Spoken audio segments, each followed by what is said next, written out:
The Prophet of Thought series.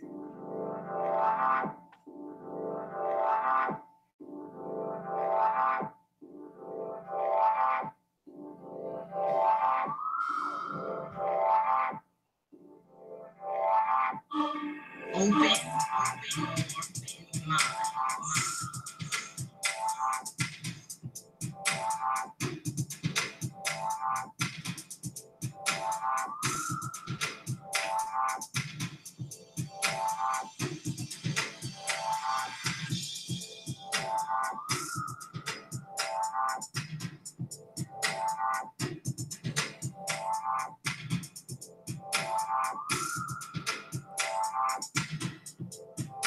Prophet of Thought series. Open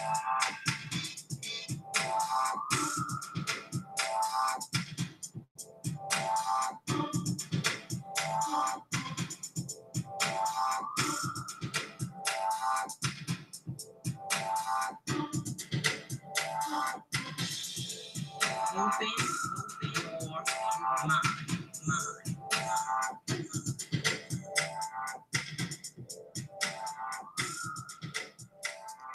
Peace, folks, and welcome back to another edition of the old Prophet of Thought series right here on the old YouTube TPOT page. I'm your host, X, of course, and we got a good show for y'all tonight. Tonight is going to be off the meat rack. I see you, Lady Kendra. It's going to be off the meat rack. Tonight we will be checking the Black church. And I also got another special surprise for y'all, and I'm not going to tell y'all. I'm going to make you wait. But I have another special surprise for y'all tonight as well. Tonight going to be a good show, y'all.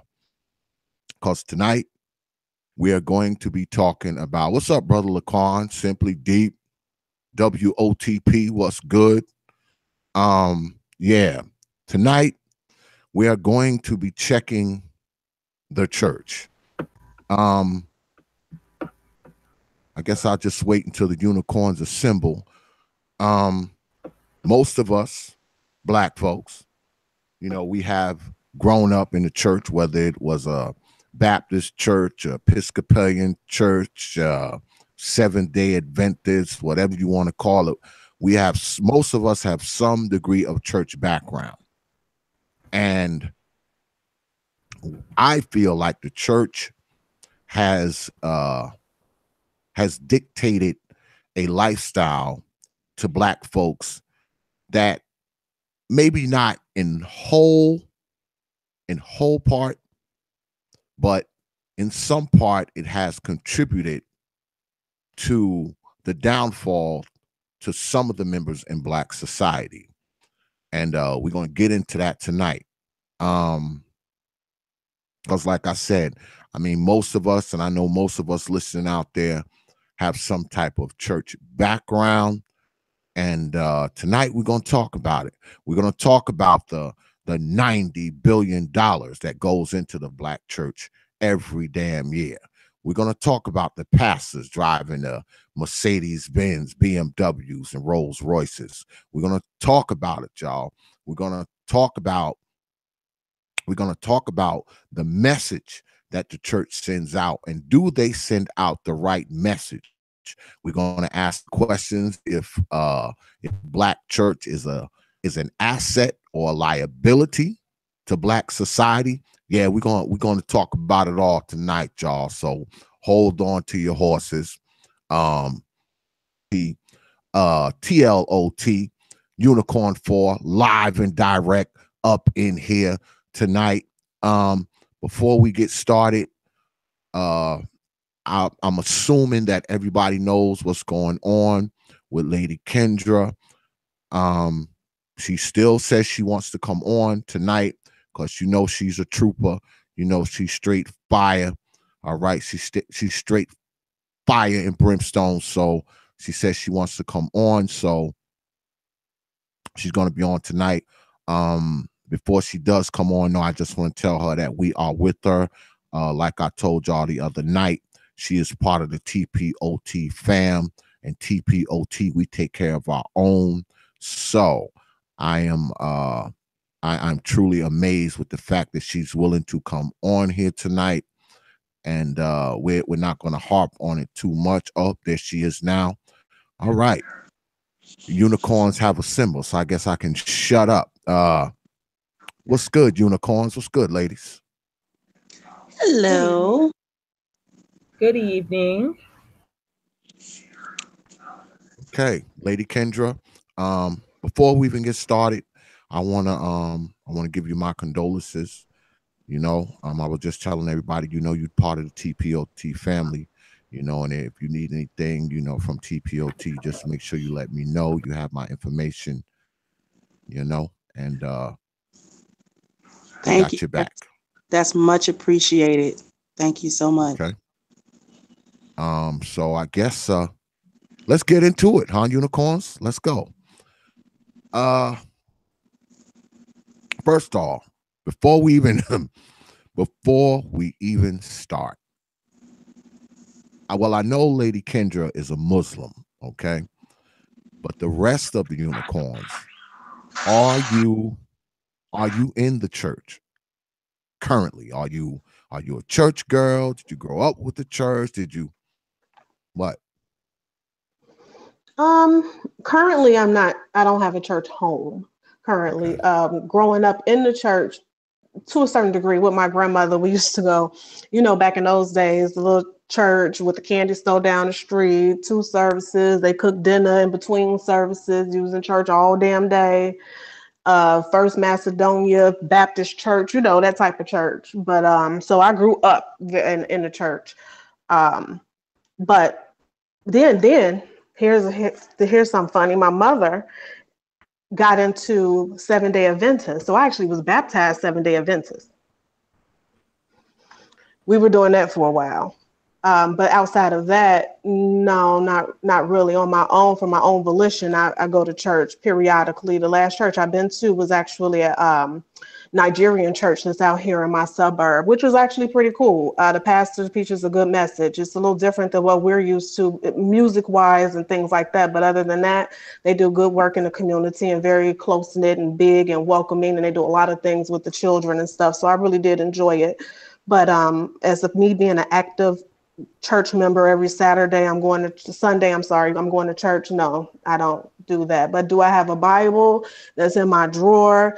And when there are times that I'm going through something, I don't take it to people. I first take it to God. Yes, I do that. So I guess I'm a spiritual person in that sense. I'm not a churchy person. Okay. Excuse me, what was the question? I had to step away for a second. Are you currently are you part of the church? Or are you a church girl? Were you raised up in the church? I was raised sometimes in the church. Like sometimes my parents would go, sometimes we wouldn't. I do go to church regularly. I actually do work part-time at a church. So you're a yeah. church girl. Yeah, I guess you could say that. You be up here with all this cussing I be doing. Now you'd be surprised. Well, no, you wouldn't be surprised how much cussing these church people do. No, I wouldn't. I was raised by church folks. I know. What about you, Lady Classic? Okay, well, one of my parents was Presbyterian, the other was Catholic. So my christening, I was baptized Presbyterian. And really, I, if anything, wanted to go to church really badly and learn about God and learn about the Bible. My parents were not interested. So I used to get up like on Sundays, every Sunday around 5 a.m. and start begging to go to church. And once in a blue moon, they'd give in and bring me to church. And so it wasn't until I was about 10 years old, my mom finally said, okay, this kid has this interest. She goes to like Sunday school and lies and says that she's 13 so she can sit with the older kids and read the Bible and learn, even when I was like 6 and 7. So let's try to, find her a church then. So if anything, I brought my mom to God, and I am the one who settled in on the apostolic religion, the apostolic church, which first looked really crazy to me because people jump around and scream and say they're in the spirit and fall on the ground. And that all looked very insane at first. But I brought my mom to God, and she actually became a minister and then a pastor. I was a missionary, and now basically through the events of what happened in my church experience and my life experience, I think I became really pissed off with God. So I have a beef with God. So I am a proud backslider. I do not pray. I make the joke that I say, well, I don't think God's listening to me, but it's more the fact that people like me tend to be backsliders or whatever until something bad happens, until they're scared, until they think whatever. And then they turn to God, and all of a sudden, they're born again Christians again. Whereas for me, I don't like the hypocrisy of that. So unless I resolve my beef with God and I get the apology from God I think I deserve, I don't pray. I don't read the Bible. I don't do any of that. And I make special guest appearances to church to entertain my mother and basically all my friends who are actually involved in the church, like really deeply in the church. So they're all basically Christians. And then there's me. So yeah. Before we move forward, I forgot to add this little tidbit to me as well. I got my master's actually from an evangelical university. So I had to take a lot of Hebrew. I took Hebrew. I took a bunch of church classes and things like that. I have a miniature library with a bunch of church Christianity type books, or even against Christianity as well, pagan and things like that. So I forgot to add that part too. Okay. But I didn't go for the church. I just want to add this, Kendra, before you go. I didn't go because it was an evangelical university. I went because the master's they offer was social entrepreneurship, i.e. nonprofit work. Okay. Just to throw that in there. Okay. Okay. Lady Kendra?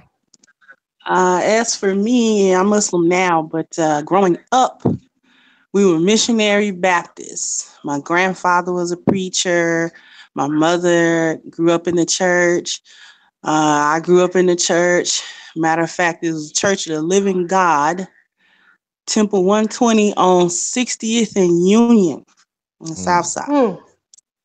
And that was like my grandfather's church, and all of our extended clan family on my mother's side.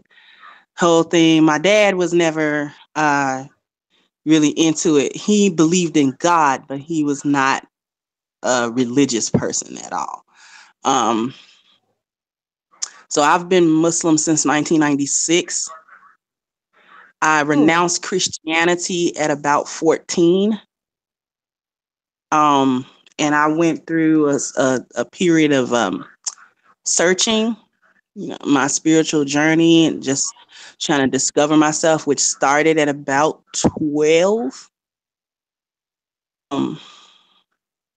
When I renounced Christianity, I didn't tell my mother that because that was going to be a beating. But yeah, raised in the church, definitely singing in the choir, whole 9 yards at church all day. They go down in the basement and cook the food, and then, everybody come down there and get a plate. Yeah. So yeah, raised up in the church.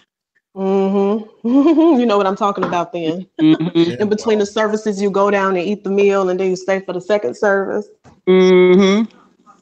Well, I was raised by church folks too.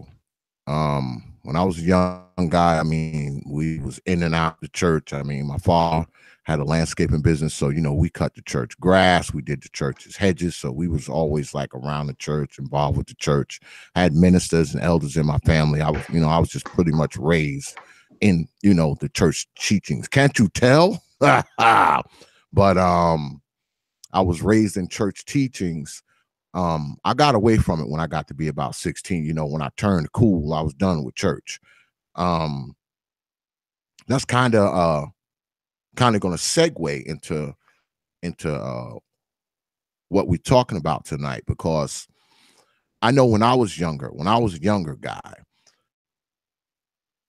we would go to church. We would go to 2 services. We would go in the morning, and then we would go in the afternoon. And when I was about 9 years old, right, where I'm from, they used to have these little things called juke joints. I guess they call them after-hour joints now, but back then they called them juke joints. And I actually worked in one as a little kid. Because back then when I was about 9 or 10 years old, little kids could actually go to the store, buy cigarettes for adults and stuff like that. So I would be in the juke joint. I would run errands for grown folks, go buy them cigarettes, serve them drinks. I would be there and I would probably make like $15 while I was there. I was about 9 years old at the time. And what puzzled me the most is I would be in church and you would see people, and they'd be, in the Holy Ghost and all that. Let me set it up for y'all. You would hear this, and they'd be shouting and hooping and hollering. You hear this right here. And I'm talking Holy Ghost, boy. I'm talking Holy Ghost on the floor, rolling, running, jumping, screaming, shouting. Now that was one thing. But when I got to go to the juke joint and worked at night, the people would be right in there with the same church clothes on, and they'd still be jumping and screaming and shouting in tongues, but in the juke joint. Okay. And that puzzled the hell out of me. Like, because they'd be falling down and cussing, and cutting up and spitting and rolling on the floor. And then later on that evening, they'd be doing the same thing inside the bar. Okay. Usually with the same church clothes on. All right. Same people you saw all today with the Holy Ghost. Now they got the Holy Ghost inside the bar. And that was one of the main things that kind of turned me off from church, is because it seemed so hypocritical.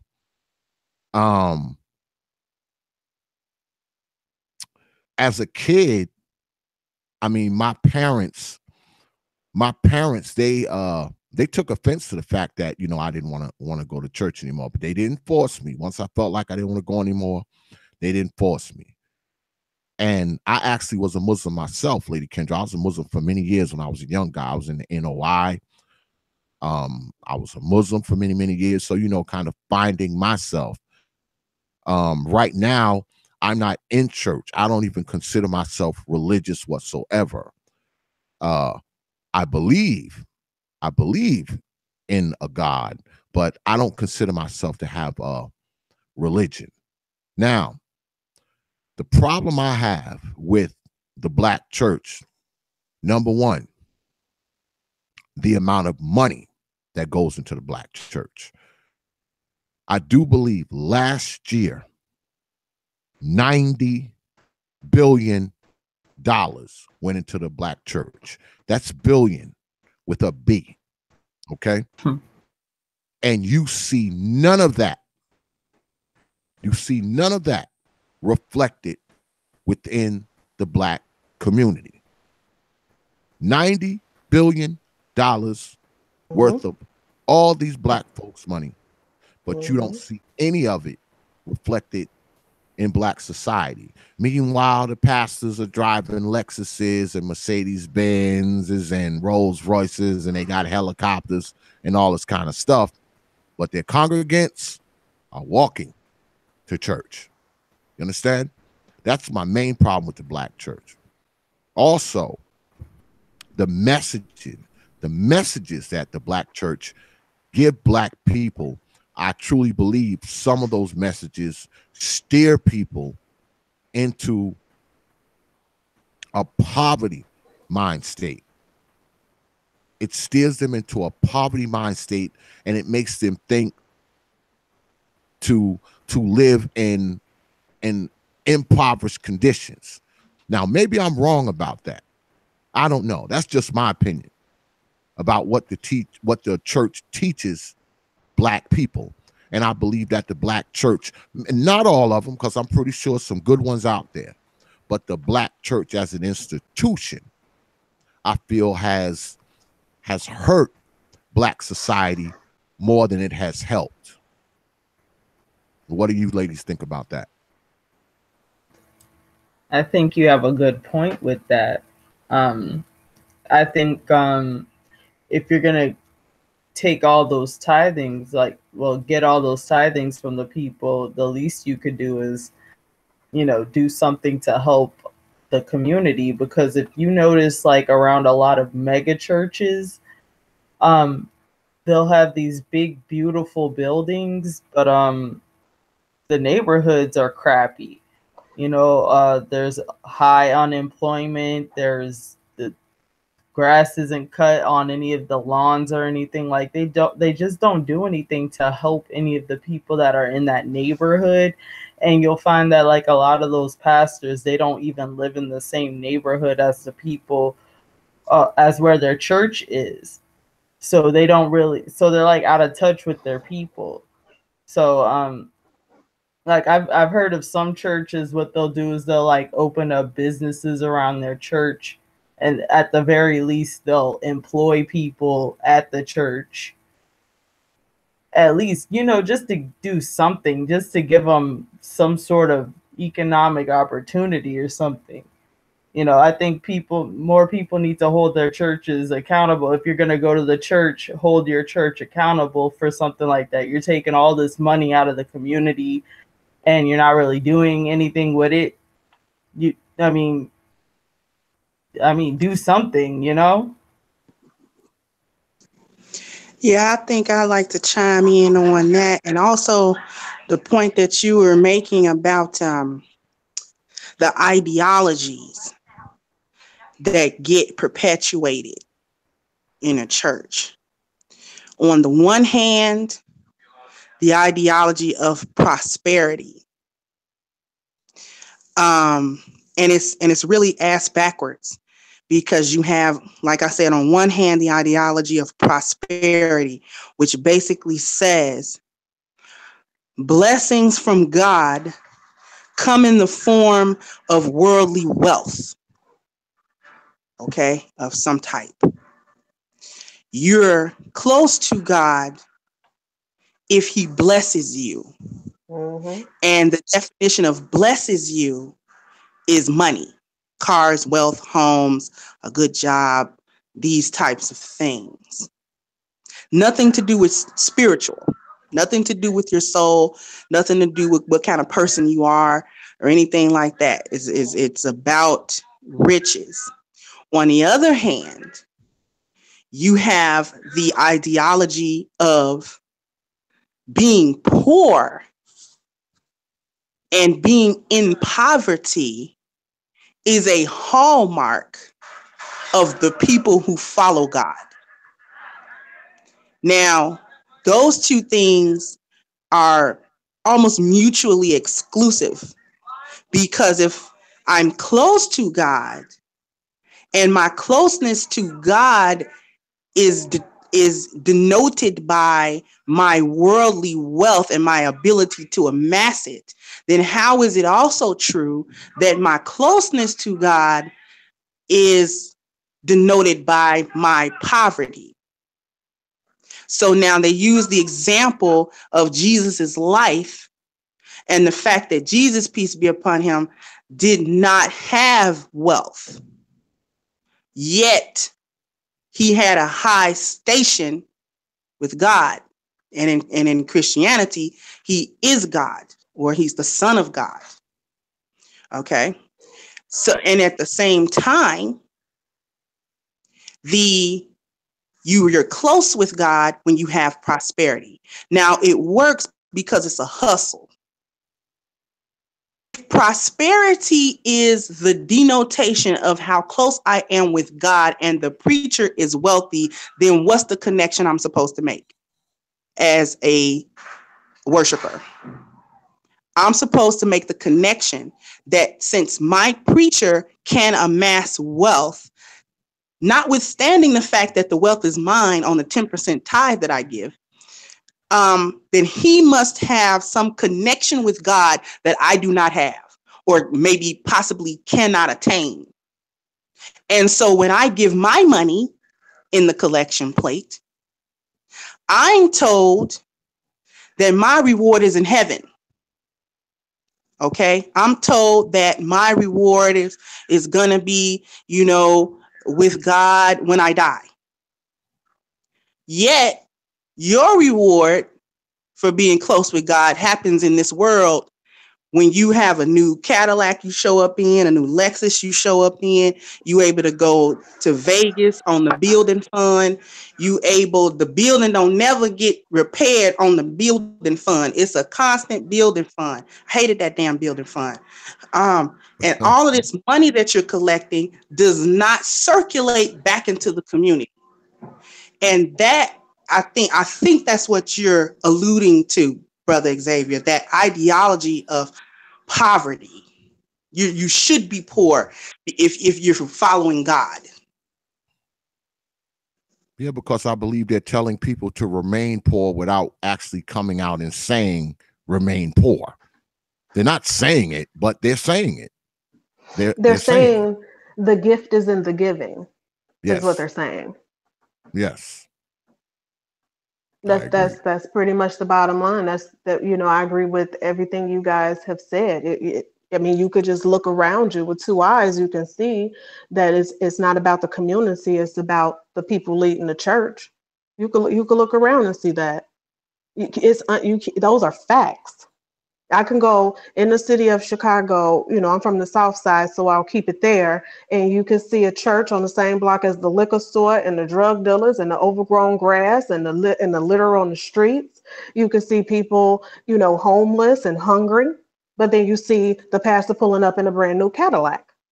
And then when you have some of these pastors like we did in Chicago, Pastor Meeks, I know Kendra know exactly who I'm talking about, that don't even want to separate church and state. He wants to be more of a celebrity and into politics than he does want to be more the leader of a congregation. And then he's foolish anyway, but that's a whole nother story. He is. And I forgot to also add, because I was a little distracted when I first answered, I went to a Catholic school, K-8. We weren't Catholic. Back at that time, it wasn't private school. That was my mother's way of keeping me out of public school, me and my brother or whatever. So when they would go for Lent and things like that, as considering that God wants everybody to come and come as they are, they would literally leave those of us who were not Catholic out of the service. Do you believe that? Leave us out because of some of their traditions, because we weren't actually Catholic. And now, mind you, the pastor was an alcoholic. Common knowledge. Common fucking knowledge. He's an alcoholic. And I put in the chat, somebody recently, Creflo Dollar was actually just here. And somebody asked me, he was coming to their church. And like, you should come and see him. I literally laughed out loud in their face and said, you got to be fucking kidding me. Have they, well, I know they have they bought his jet yet? I know he was. Yeah, he got his jet.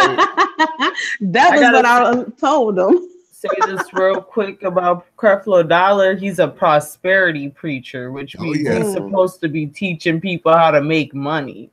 Yeah, but, for him.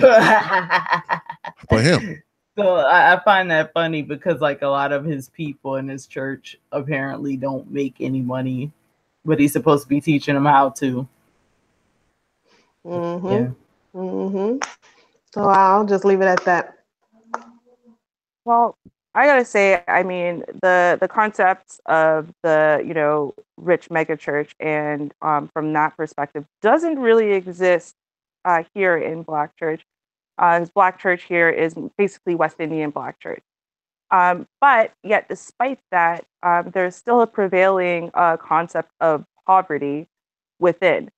It's almost like you can be okay, well off, doing well. And it's like you go into church, a lot of people get saved and whatever. And for the most part, it's almost like everyone literally gets poorer.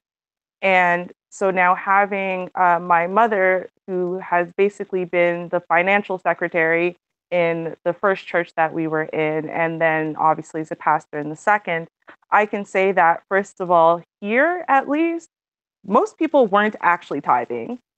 If they did, it was clearly apparent that they weren't giving 10% or whatever. And a lot of people were giving pennies in their offering. So at the end of the day, what was happening, I mean, the pastors here, whatever, don't even, for the most part, they don't get any type of salary. If they do, it is certainly like pennies, like it's nothing. And a lot of times what ends up happening is the tithing and donations or whatever don't even cover the rent on the building. It doesn't cover the food that's provided for free. It doesn't cover the times that they're sponsoring, the people inside their church to go to the different things and whatever. So a lot of the pastors or the, cabinet of the church end up taking hits. So I know, for example, like when my mother, despite the fact that my mother she was only, she was just the youth minister at that time. And, when her car went out, even though she used to drive everybody around and her car went down and then she couldn't afford the insurance on it, and she would still sit there and take the broken car to go pick up all the people and bring them to church. And none of them had money to even give her gas money. So, we see a completely different side of things from a financial perspective where Black people are showing up to church and they just assume that, the light bills and everything pays itself, and they expect the handouts and they expect the help, and they don't want to give back to their church to help. So that's that side there. From the perspective, though, of, the message that they're preaching. And I just think overall, the concepts, I have an issue in general with the doctrine of organized religion, because I think organized religion was literally created to, quote unquote, keep people in line. So it was literally made to keep people in poverty or to keep them in middle class and for them to literally be content with that. Because otherwise, the emperors and the rich people and the people in control would never be able, there's only like 1% of them, of the whole population, are in that position. So how do they keep the other 99% docile and not revolting and not demanding anything? Well, you give them organized religion, and then organized religion keeps them in line.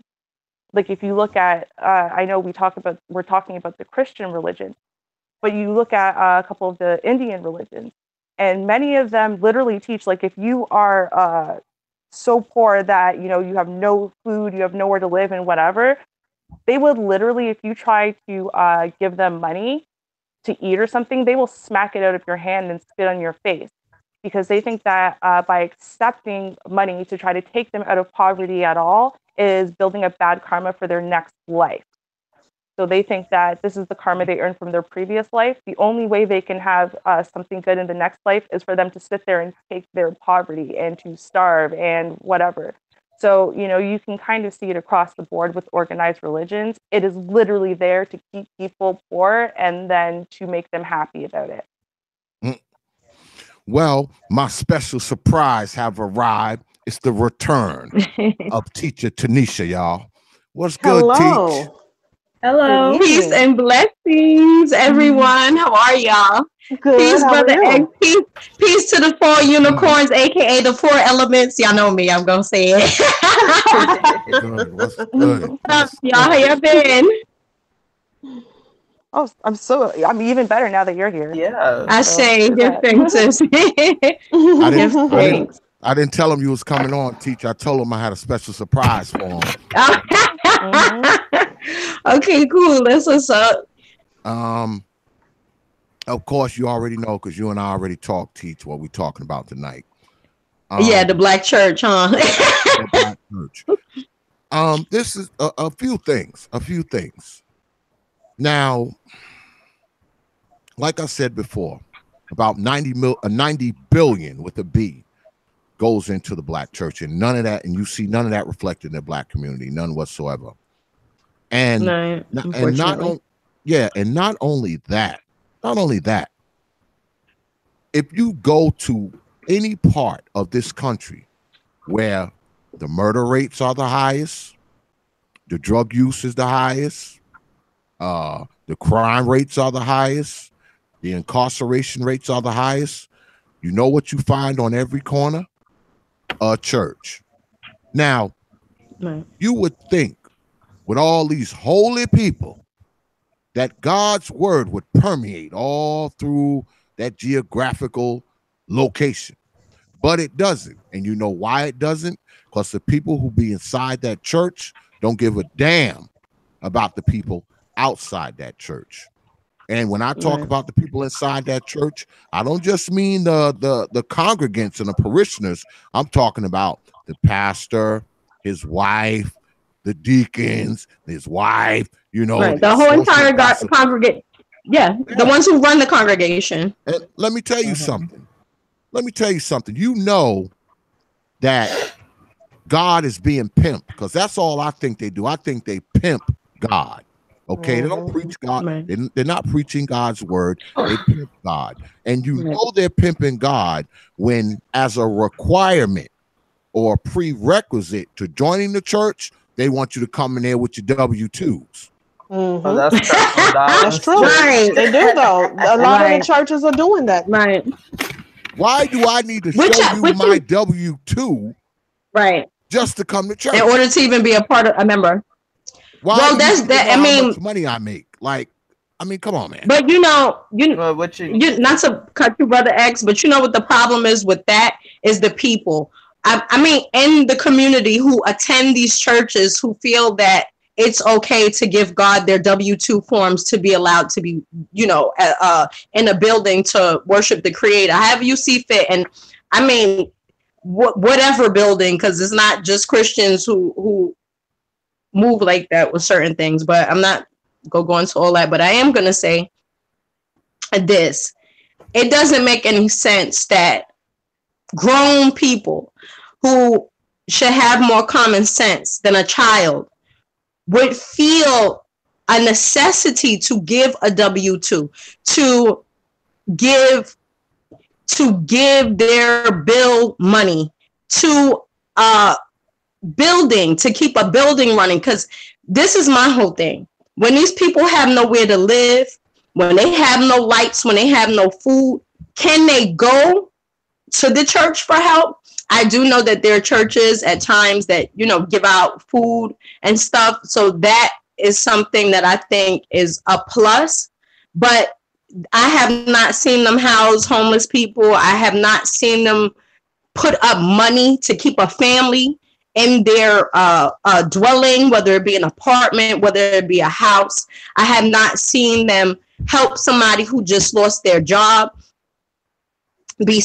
Financially now we're speaking. It's always go pray. It's always go to sister so-and-so and, you know, go do some Bible study, go do chorus, go do all these things and feed your soul and make sure you pay your tithes, because when you're doing this, that's going to be your blessing from the Creator. Yet and still these people are still going through financial hardships. I just think that the people need to be more responsible for self. Just like if repetitively you go through a life lesson and you're not getting it, you're going to continue to go through that life lesson. You're going to continue to just fall on your ass till you get it. So this is the people now and the community falling on their ass because out of this, what is it, 98 billion or 93? 90 billion. 90 Brother billion. 90. 90. Okay. Let's round it off. Crazy that in the poorest neighborhoods, you have all of these people giving all of this money and not receiving anything substantial now to help better themselves, to help better their lives. It's a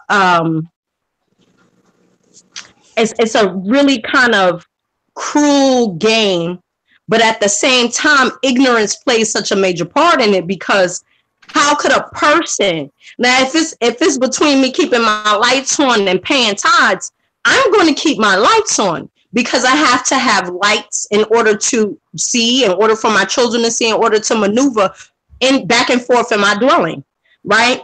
That's something that's a necessity.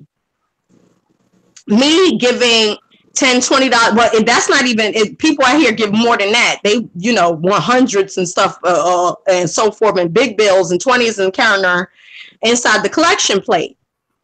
So I'm going to be giving up the money that I need to some way, somehow nurture my family, to take care of self. And if I don't do that, I'm then looked down upon, then talked about, welcome in my so-called spiritual family, okay, within the church. And to me, that's total.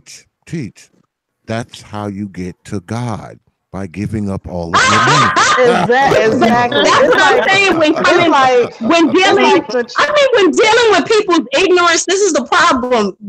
Because if they really feel that the creator who allowed you to come into this world, okay, no clothing, no food, no shelter, bare skin, and still be able to be taken care of or looked after, even if you went through a certain hardship, you wasn't raised with your parents, or you might have been raised in a home, or you might have experienced certain negative things growing up, you still were given the gift of life. The creator did not say, oh, in order for you to still live and to get to me, you have to do A, B, and C, D, okay, within the church, because that's more you have to give money to holy. It's almost like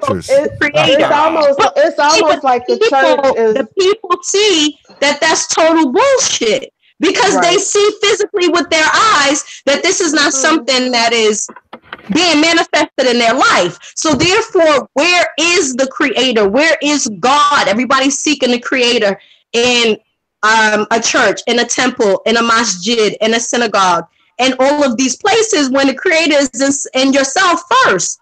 You understand? You have the creator within. So people should know that. It says that enough time in every book that I read, in every surah, in every chapter, in every verse.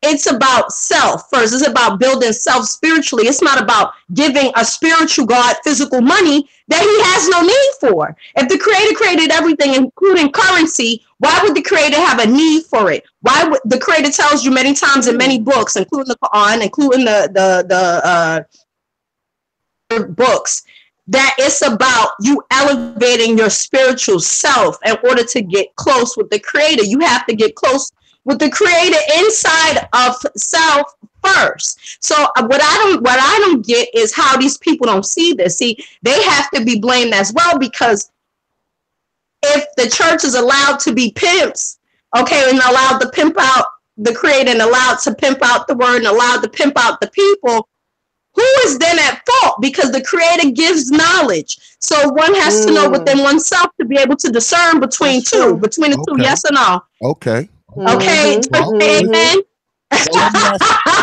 Okay. Ladies, this. That's just the reality. Let me ask you ladies this. Now, 80%, somewhere between 70 and 80% of the people who sit in those churches, especially the black church, they're black women. Black women. So majority. Who you think is giving up all that money? Black women. Yeah. Who you think gonna buy Creflo jet? Black women. Yes. It's already bought. It's already bought. Okay. Who do you think buying those Mercedes Benzes and those BMWs and the pastor's wives fur coats and diamond rings and red bottom shoes? Black women. Y'all are putting the bill for that. Because black men, we not buying Creflo jet. We're not buying the brother's jet. We're not doing it. So let me ask you ladies this. Why do you think that women in the black church, why do you think they are so susceptible? Now I know what I think. All right, and I'll tell y'all after we do this round. But why do y'all think? Why do y'all think that? Yes, go ahead. Black women are so susceptible to the black church and just basically go in there and empty their church. Empty their purse. Yeah, that's a real easy one. Just empty their purse into the collection plate. Okay, so I see this every week. A lot of those women see either Jesus or that pastor as their de facto man. Yeah, because a lot of them are single mothers. A lot of them got left by somebody. They don't have a man, because a lot of those women, not only are they single women, but they're single women over a certain age. I think it's like age 40 or something. So yeah. Sounds about right. So a lot of women who hit the wall and they're looking for a de facto man. And they like powerful. They think the pastor is powerful because he's a man of God. So, Yeah. I like to coin the term placebo effect when we talk about the church. It's like they making you think they're giving you something real. Well, in fact, you're actually taking nothing. To add to what Kat said, I won't reiterate, I'll just add, in addition to their man, they also see their father. A lot of these women, especially, coming from homes that don't have a father in them and not actually experiencing the love of a man, they look to the church to be so. We use the male pronoun when we refer to God, it gives you the warms and fuzzies. Nobody's ever loved me in my life. Now, at least I know he does. So I'll just leave it at that. I have to agree with Kat and Ming. The pastor is not any different than the pimp out on the street pimping hoes. How does a pimp get a hoe on his team?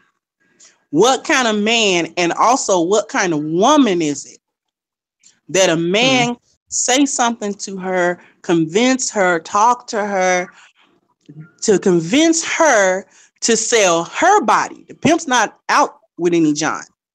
To sell her body, degrade and humiliate herself. And he's talking to her in such a way that she does not see that as degradation and humiliation. She sees that as working for the team. Okay? To go out, sleep with random men, come back and bring him the money for the work that she did. Now, see, that's backwards anywhere else. Because, see, when you go to a job, you don't pay them the money. They pay you the money, right? Because you did the work. All right? But the pimp is very different than that. He has talked her into a situation where this is you're taking one for the team. Don't mind sleeping with these men. The pastor is the same way. He is appealing to her underdeveloped animus, and she's projecting onto him. And he's basically sweet talking her. This is what Black women be talking about. Girl, he can preach, or girl, he can't preach. It's not about the words he's saying. It's not about the message that he's conveying. It's about the cadence of his voice. It is about his looks. It is about his charisma. It's about all of that stuff. And so therefore women are much more susceptible to that with a man that they view as an authority. And he can then tell her to give him his money, give him her money, like a pimp. Right. This is why a lot of men aren't quite as susceptible. I mean, there are church men, but it's not as many because he's not looking at that guy that way, like the women are. So yeah, you know what I'm saying? She's getting off on that because there are a lot of women who go after the pastor of the church. And he may not necessarily be the most handsome guy, but he's the most powerful guy in that place. Okay, and so she will go after him. She'll try to sleep with him. She know he's married. She know yep. It's like but she'll show up at how they would look for a man is how they look for their preacher. Yeah. So they're trying to come at the preacher like you come for any other man. Okay, this is why the women flock to that place. And I'm gonna speak a little bit on something. I'm trying not to derail, but I agree completely with what the sister was saying. You got to take accountability. It's not something to do with God if you got to sign up somewhere or pay your money somewhere. We know that that's a scam anywhere. If a job say, well, you got to pay me $2,000 to start this job, this is a scam. Right. Nobody's going to do it. Right. Exactly. Nobody does that. But you go to church. Oh, well, to get close to God, you got to sign this paper. I want to know what paper Jesus had what clipboard was he holding when he was trying to preach his word. I want to see the clipboard. I'm saying. Lady Classic. Okay. Well, again, because the prosperity gospel has not overflowed the West Indian, or I guess I can really just speak on basically the Jamaican Black church as is, I'm going to come from a slightly different angle. Because what I see is that in general, like even just on the streets, when I see two Black men pass each other, they don't have to know each other. They've never seen each other before in their lives to give each other a nod. And what I see when two Black women pass each other is there's definitely no, oh, let me smile at her, let me nod at her, let me acknowledge her presence and whatever. So already right there, I think that Black men, through their friendships, through their relationships and whatever, they can kind of get a sense of belonging, or yeah, well, we're men solidarity kind of thing that Black women just don't necessarily have naturally. So I think that's the first thing. The second thing is, though, that Black men, they are driven by, as Angry Man says, like conquest. Like, they want to achieve things. They want to be out there achieving and reaching milestones, et cetera, et cetera. Women want to nest. Women want to build communities, build families, build whatever. And, we have this destroyed community that has no family, has no connections, has no support. And oftentimes, at least in my experience, a lot of these women who, maybe they were born and raised into church, they leave in their teenage years. And normally the thing that brings them back in their adult years is because they're going through some type of turmoil or trauma. Something terrible happened to them. They were suffering and they needed support. And someone brought them to church one day and the church prayed for them and they cried. And, they felt like, ooh, a sense of community was born, a sense of sisterhood was born. Oh, finally, I have some type of family. Finally, I have some type of community. Finally, I have some type of sisterhood. And I can go and I can visit 3-4 days a week because there's Bible study and there's testimony day and there's actual Sunday school and then there's church and whatever. And so it's creating this false sense of trust and belonging in this group of people who are all not there for you. They're all playing the game the same way that kind of you are to try to get that sense of belonging and that sense of sisterhood, brotherhood, whatever. And then on top of that, when you have a pastor who's leading this flock and you have women who have daddy issues, you have women who have husband issues or whatever, and this man is going to show them care and compassion and intelligence. And he's going to sit there and bring them into office and give them the shoulder to cry on and give them wisdom and tell them that they're strong enough and they can do it and they can be okay and point out some random scriptures and say, see, look, God said this about you. God said you were beautiful. God said he'll forgive you and whatever. And it's all the pretty words that they wanted to hear without them having to do anything for it. And it takes the place in their lives of the father, of the husband, of the brother, of the things that they long for and lack. So I think that overall, Black church gives us all the things in real life that we desperately need and we don't have. And that's why it is that we are way more susceptible than men. I went to a church on the invitation of a friend. And the first red flag was before any preaching even got started, they already doing tithes and offering. Now, I'm a new person coming into the church. And I'm sitting here. And one thing God did give me was a spirit of discernment. So I'm sitting here and I'm like, this is my first time here. Why would I give you money and I don't even know who you are, what your message is? For all I know, you could be a Satanist in, sheep's clothing. Which a lot of people might not pick up on, but I know I will, so I'm not giving you nothing. The second red flag was his wife doesn't even go to the church. She instead goes to her father's church. The third red flag, The third red flag was that particular Sunday, he was talking about relationships. He was of the mindset that you are not in a relationship until you're married. You don't have a boyfriend, you don't have a man, you don't have none of that unless you're married. And I said, look at this motherfucker here. He basically saying, all y'all open to fuck me unless you're married. That's what I heard. Right? That's what I heard. Because why would you try to discourage relationships? Why would you try to tell these women within the church when that's supposed to be what you're supposed to be teaching? Exactly. How am I going to even get to marriage if I'm not first dating and in a relationship and then engaged and now I'm married? You're literally saying none of that matters. You're not in anything unless it's a marriage. And then your wife won't even stand next to you. She goes to another church and you want my money and I ain't heard you speak. I got up and left. Piggybacking of what Ming said, like you said, the preacher was focusing on relationships, and unless you're married, you're not at a good standing with the Lord or with God or whatever terminology they choose to use, which is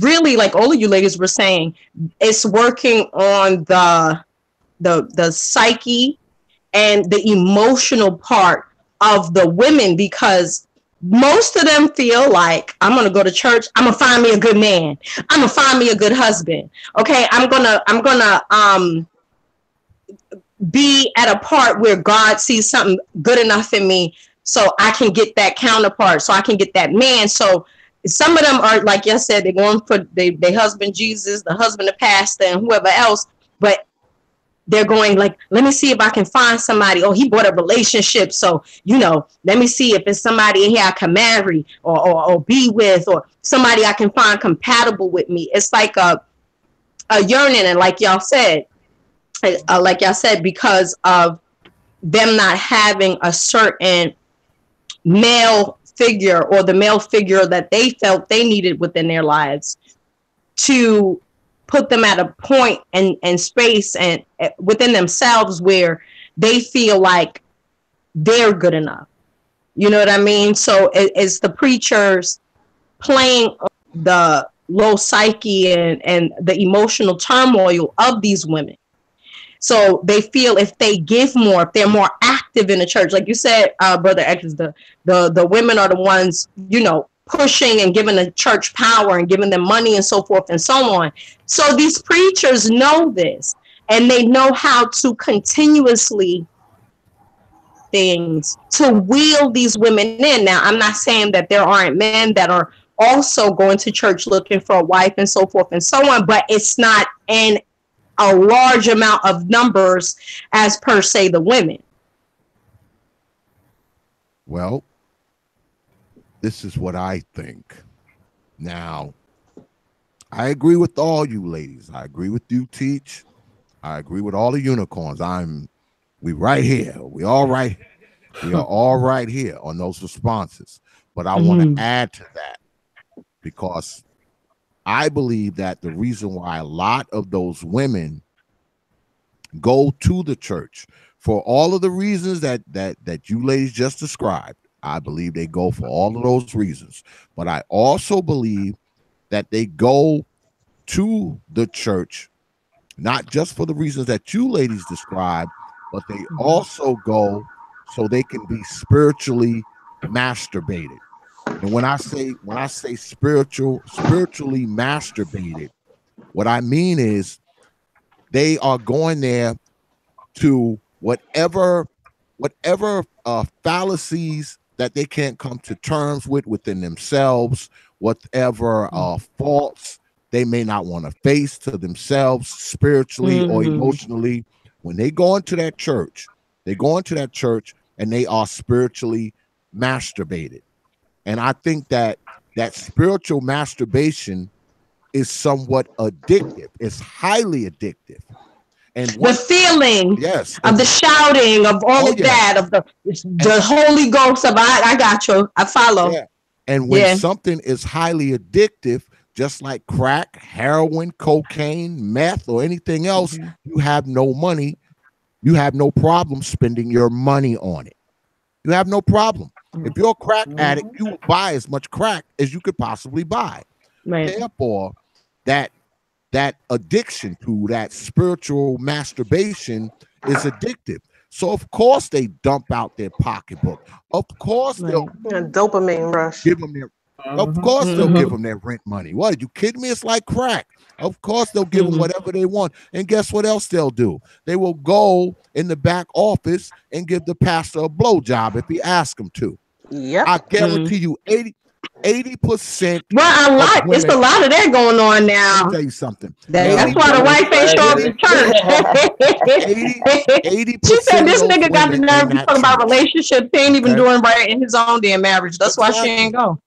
80% of the women inside of the church would have no problem going back there, giving the pastor a blowjob. They will have no problem with that whatsoever, because along with the spiritual masturbation, of course, you know, y'all women are like that. If a brother can get you emotionally and mentally, and he doesn't gonna have a problem getting you sexually. That's just that's how women are made. Yeah. And I think the main reason they go there is to hear this. Oh, the choir. Oh, y'all ready? They do have some good choir.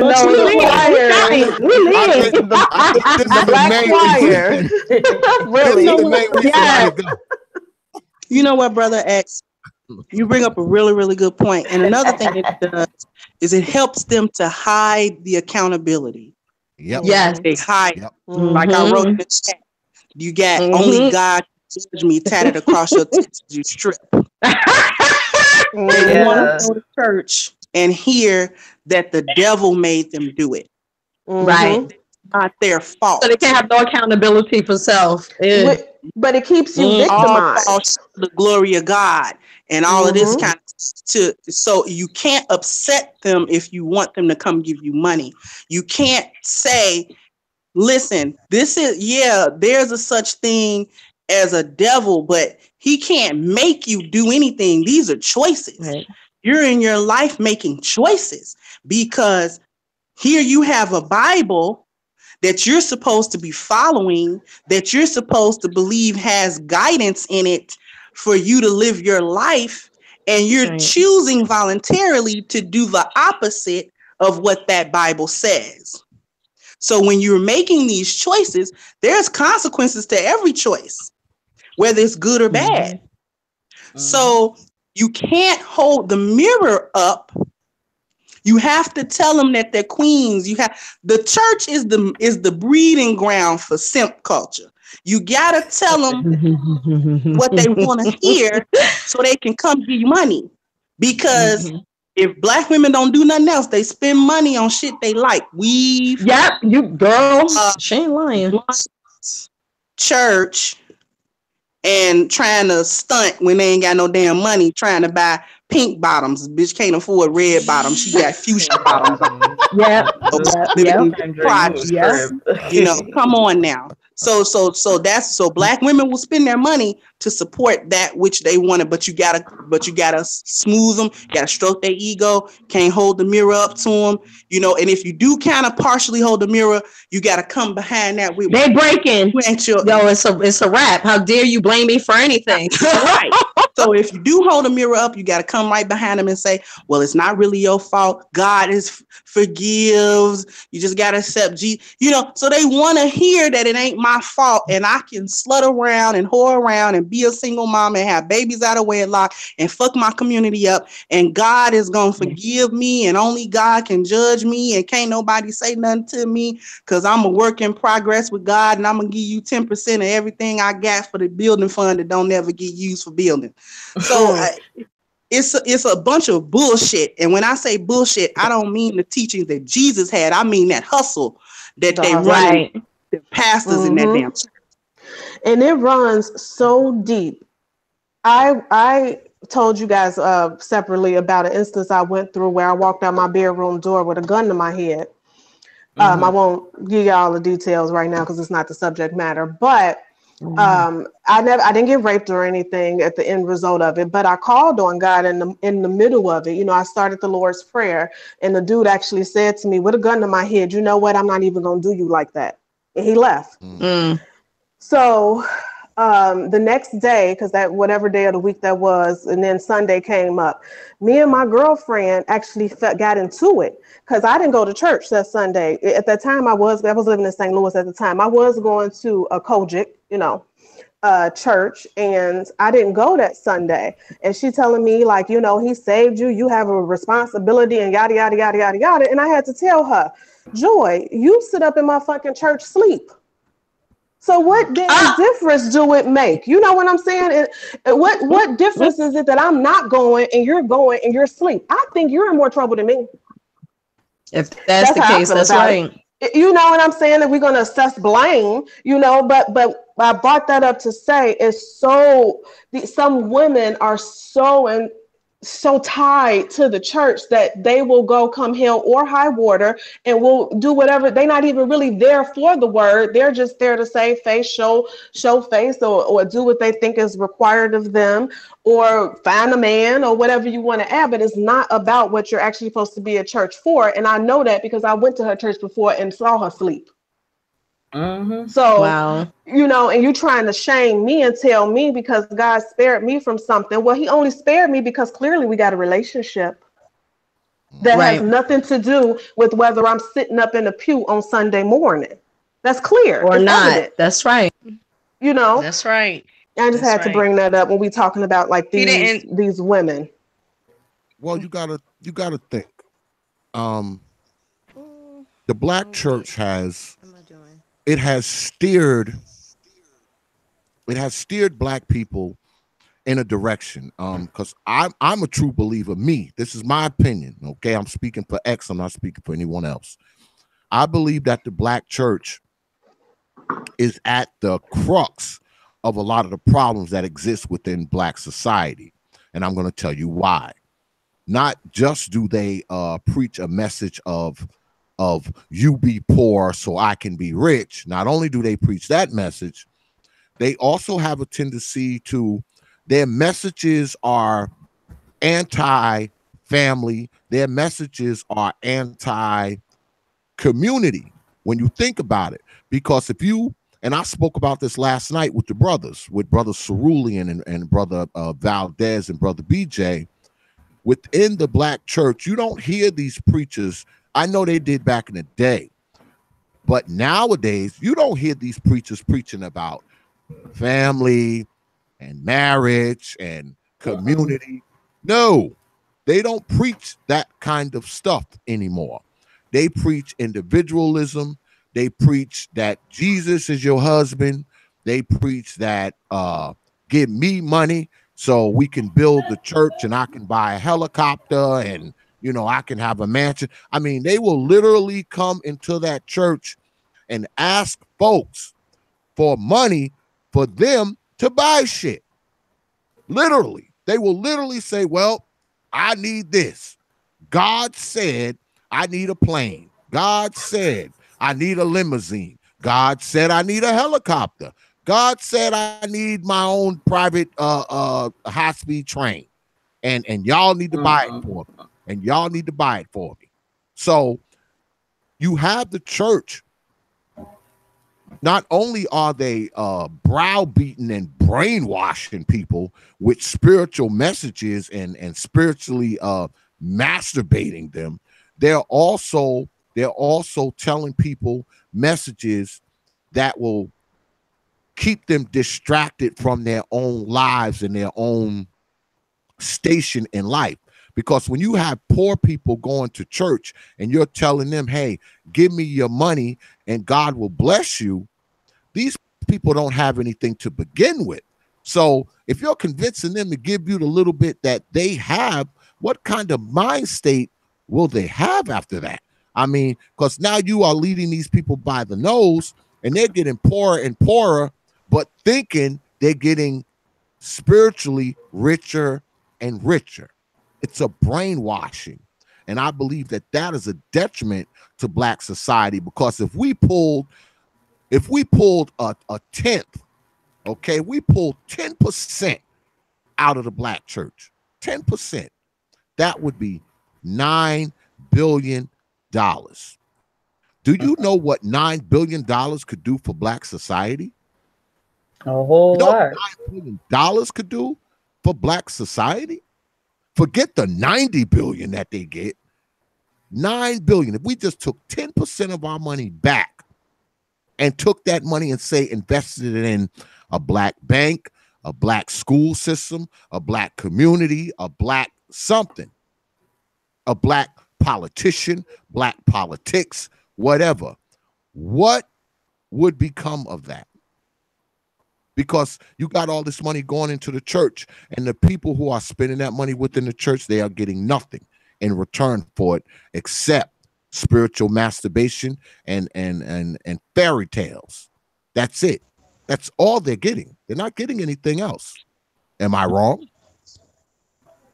I'd say you're right. I will say this: the particular church that I go to, I think the benefit that we have is that we have a younger pastor who I think listens to a lot of the criticism that goes on with the Black church, because like recently our church just started a restaurant and it employs a lot of the younger people in the church. The church also employs a lot of people in the neighborhood, a lot of people who are like musicians and what else? People who work sound equipment and work in media and stuff. They employ a lot of those people. Another thing that the church will do is he recently started a think tank for amongst the Black men, and he's starting to do stuff that makes more Black men come to the church. So it's starting to become more community driven at that church. The only problem is that that's one church out of a whole lot of churches, and most of those churches be on some bullshit.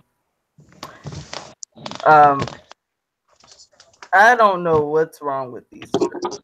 Like, I think the reason why the communities that are like around these churches get messed up is because they sit up here and talk the only God can judge me type stuff, and they try to use repenting as an excuse for their behavior.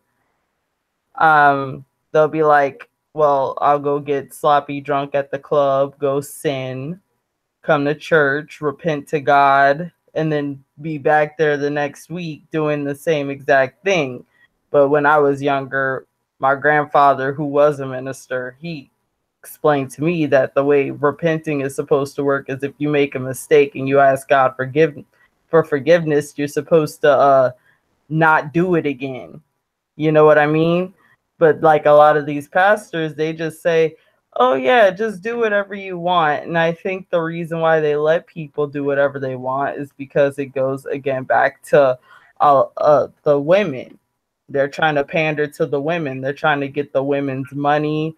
They're trying to, make the women think that they have a chance with them.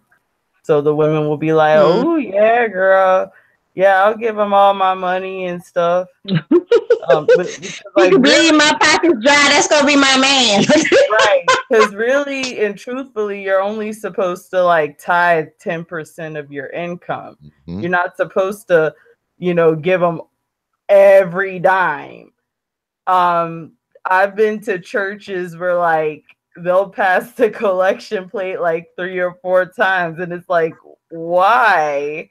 Like the second time around, I'll be like getting ready to walk out the door because that's bullshit. Like, I already tithed the first time. Why do I have to give more money? I think that for them to even ask the first time is kind of, it should more, I mean, for any religious establishment, it should be more, if you can give or if you want to give a donation, passing a collection plate around is kind of like being forced to give something. And the reason why I say that is because, unfortunately, people really aren't going for spiritual reasons. They're going, like the sister said, they got red bottoms, they go put some pink bottoms on. It's like a fashion show. Mm-hmm. It's kind of like a show off thing. So for you to come up there and not let the collection plate pass you by, everybody's going to talk about you. Everybody's going to have something negative to say about you. You saw sister so-and-so. You saw this one. You see, they let the collection plate go by and this and that and so forth and so on. It's just like, it's like to a point where it's a lot of pageantry. It's to a point where pageantry. It's a lot of bullshit because it's not based off of one's spiritual anything. It's only based off of how much money do you have. And it seems like the people who come through with the most money or the most time to invest into the church, they're the ones that's looked upon in the church as the most holy, when it's not even about that. And let's really be honest, a majority of them, whether they baptized, saved, whatever you want to consider it, which is, to me, is not being saved. Saved is how you move. Saved is iwe pele. That's how we say in Yoruba. Iwe pele is good character. Good character is what your creator, is what the creator judges you on. Okay, what type of person are you? What is the character of you? What do you contain in your heart? That's why when they say when you pass over, your heart is balanced against the feather of ma'at, which is justice. Were you a just person? You understand? That's what it's about. I don't think that the creator go, okay, girl, well, you was working them pink bottoms, you know what I'm saying, when you came through, you know what I'm saying? You know, I don't think that that's going to be the focal point. I don't think that is going to be where, well, you know, I know you was out in the club night before, you know what I'm saying, shaking that ass and stuff, you know what I'm saying? I know you had some drinks and stuff, but everybody gonna get up early Sunday morning, you know what I'm saying, go to church, because, you know, that's just what we do, you know what I'm saying? Like, that is so damn shallow, and it's so unnecessary. Now, this could be church or because trust me, I know about masjids, I've been there before too, they can carry on when it comes to certain things as well. So, it's to the point where it's so damn phony. You understand what I'm saying? Like, even in people who are into tradition and stuff like that, it's like, who got the most money, you know what I'm saying, to put for this, you know, who about to become a bottle line, you know, I'm about to spend like $3 million, you know what I'm saying, I'm gonna have all my Orishas, but their heart is not in it. You understand what I'm saying? So it depends on how you move as a person. It's really crazy. As I said, it's just like a made up kind of make-believe kind of world, because once you step into that building, it's a whole new world. You understand? Like, it's something totally different coming across. It's about what you got, how much did you put something in the collection plate, you know what I'm saying? Oh, that sister, you know, she dressed bad every Sunday, you know, oh, I got the biggest fashion hat, you know what I'm saying, I had ordered it from Fashion Nova, you know, them church hats, you know, it's like, it's more about that than anything, and that's where the bullshit come in. That's why I was saying earlier that if it's the people who are being stupid as hell, how could you allow, as a community, okay, and all black communities across America, for $90 billion to go into I can't think of the word, somebody help me, to go into a church, I want to say like BS institution, to go into a whole entire community, I'll just put it that way, I mean a whole entire religious setup, and you not receive anything from that, and you not see anything being built in that, and you not see any children. Let me considering they're not taxed, they should have to do something with that. And that's the crazy part. But you asking for people W-2 forms who actually have to get taxed every damn year out of their money. It's just bullshit. Let me ask this, because we've been joined by brother BJ Allen D. You know, I always bring a brother up in on the Unicorn for hey, how y'all doing? Broadcast. Hey. I know brother BJ is within the church. Let me ask you, brother BJ. You've been listening to the Unicorns and teacher. Yeah. What's your take on the state of the black church as it stands right now, brother? If you ask me that question now, like I tell everybody, I keep it very honest with people. I'm one of your most honest ministers in life. It's on life support. And that's the word I use because my mentor taught me that. It's really on life support because what the church used to do, it doesn't do anymore. Meaning that on an individual level, there's a lot of good churches, but the bad of it is all these mega churches that's being flashed across TV, and a lot of these pastors see these mega pastors and they want to be like that. So perception is reality, and it doesn't matter what institution we're doing is. We're messed up as black people. Period. We're using church right now as a point, right, a reference point of how our community is looking, because we are a reflection of who we are. And feminists played a huge hit in our church. And reason why I'm saying that is because on a political standpoint, we were leading in politics. You know, when you met up in the church, we was in there deep. We wanted laws passed for us. But what had happened was, a lot of people don't know the history, was Margaret Sanger, who's over Planned Parenthood. Yes, she is. Go ahead, tell it. Go ahead. Ain't even gonna jump in. Go ahead. Paid some of the Baptist and Methodist preachers to keep quiet about, fornication, because at that point in time, most of our couples in our church were married, and a lot of our kids came from two-parent households. But what degraded that was when she came in there and said, "We'll give you government money if you keep your mouth closed about fornication and all that good stuff." What we were teaching against, we had structured lives. We had businesses back then. We had flourishing things going on. We weren't integrated, and we were fine with that. But when they try to, Dr. King was pushing the integration, and then we had all this stuff going on in the 60s, feminists and feminism and all that stuff. And then what had happened was men start walking away from church because it started catering to women. My dad told me this, and my grandpa was a witness to that as well. And the only reason why our church stayed together with a lot of couples because my grandpa still valued men.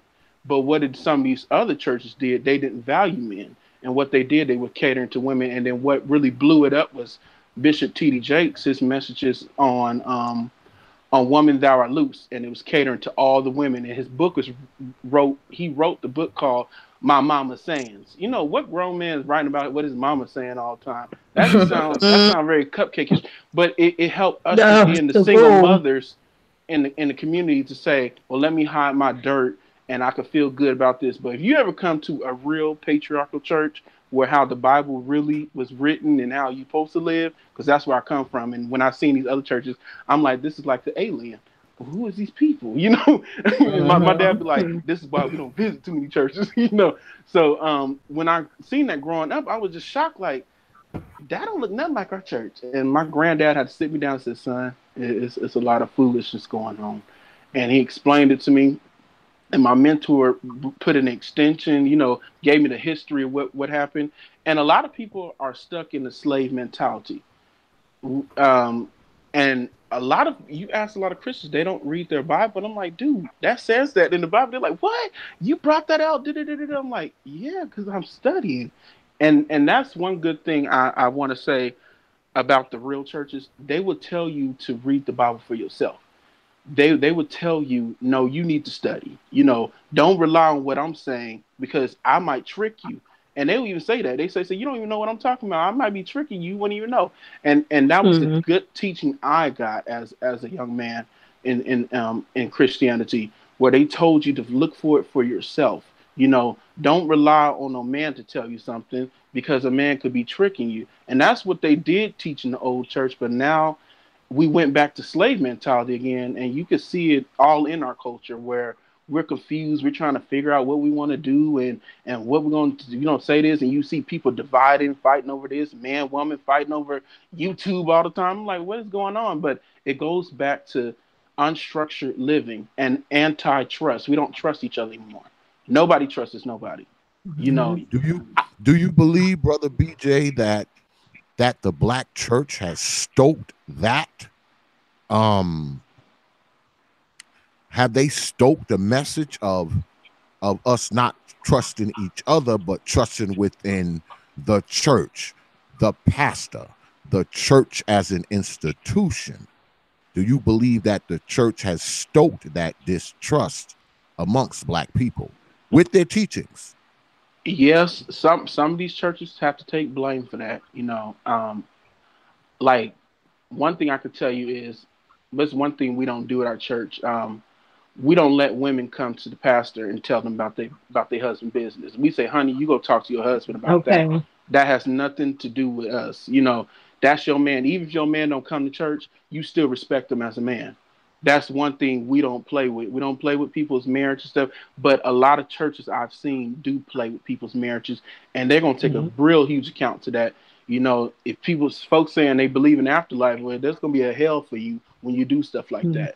You're playing with people's parents, and you can't do that. But we do have to take responsibility for that, as well as the person's going there.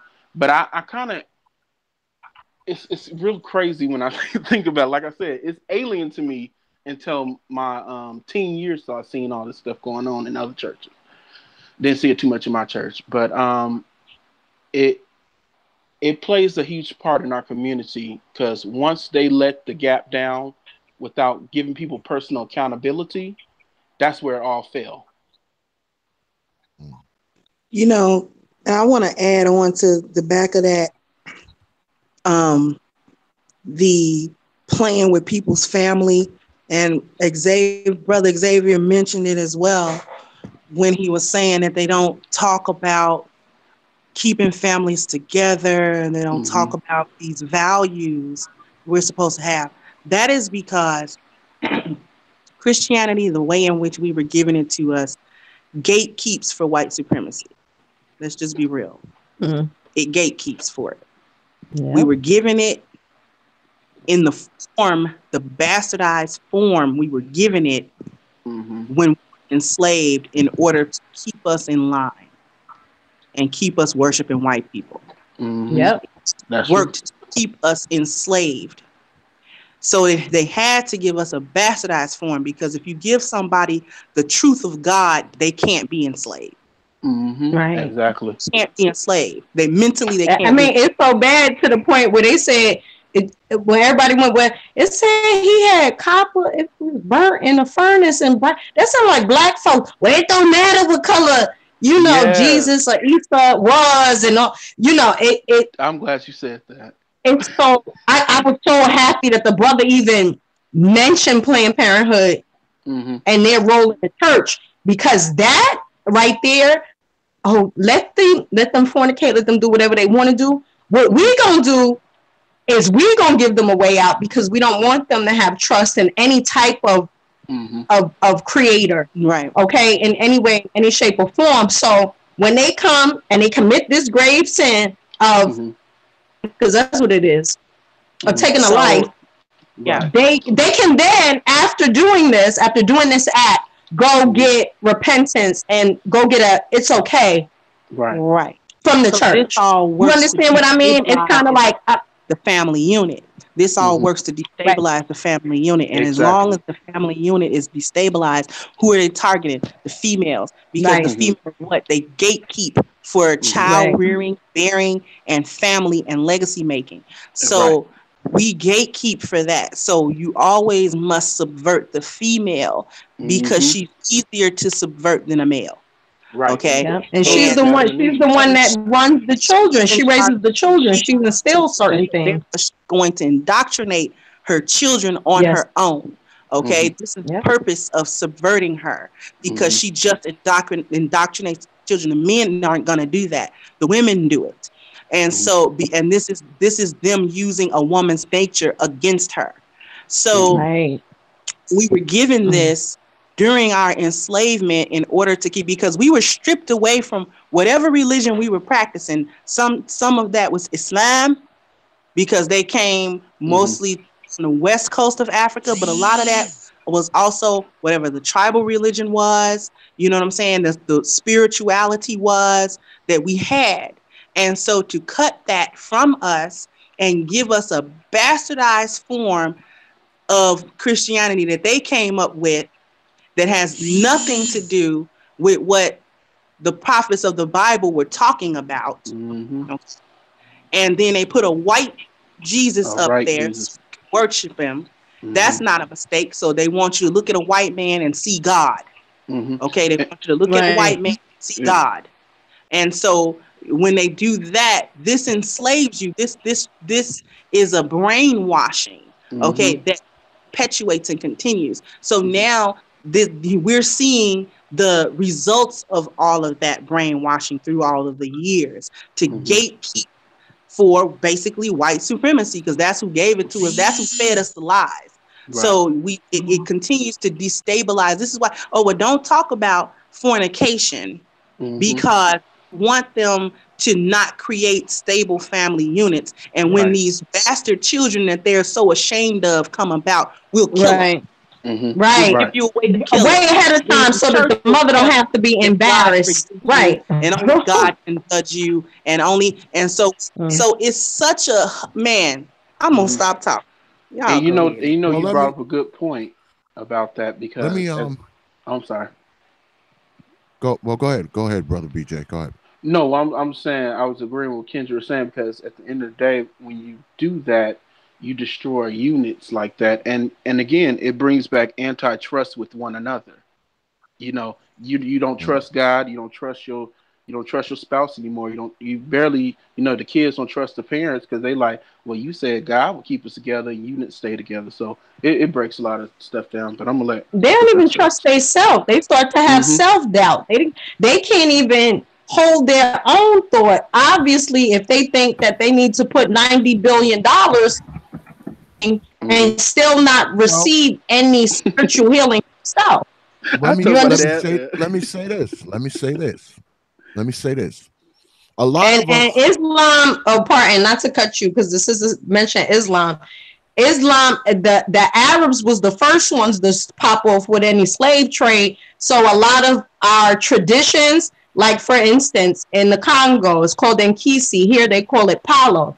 We say Nasa Maleko Maleko Nasala because we were under of Arabic. So that's something also that was forced on us. That was also not a religion that was because we wanted to. Well, let me say this. I believe that a lot of us as Black people, we have a Jesus Christ complex. Okay, we already have a Christ complex, and it's so bad. The Christ complex is so bad. I mean, it goes beyond religion, and it goes beyond spirituality. It goes beyond anything that you hear the church promulgate, because you have a lot of Black people now, and I've spoken with Sister Ali about this. A lot of Black people now claim that they don't even believe in God anymore, because see, now people have been convinced that if there is a God or there was a God, that God was Black. So now people are saying they don't believe in God because they can only believe in a God that was or is white. That's how bad the Jesus Christ complex is. Now, wow, I say that. Yeah, I say that has a lot to do with self-hatred. Well, I say a lot. That has a lot to do with self-hatred as well. I say a lot of deep shit. I said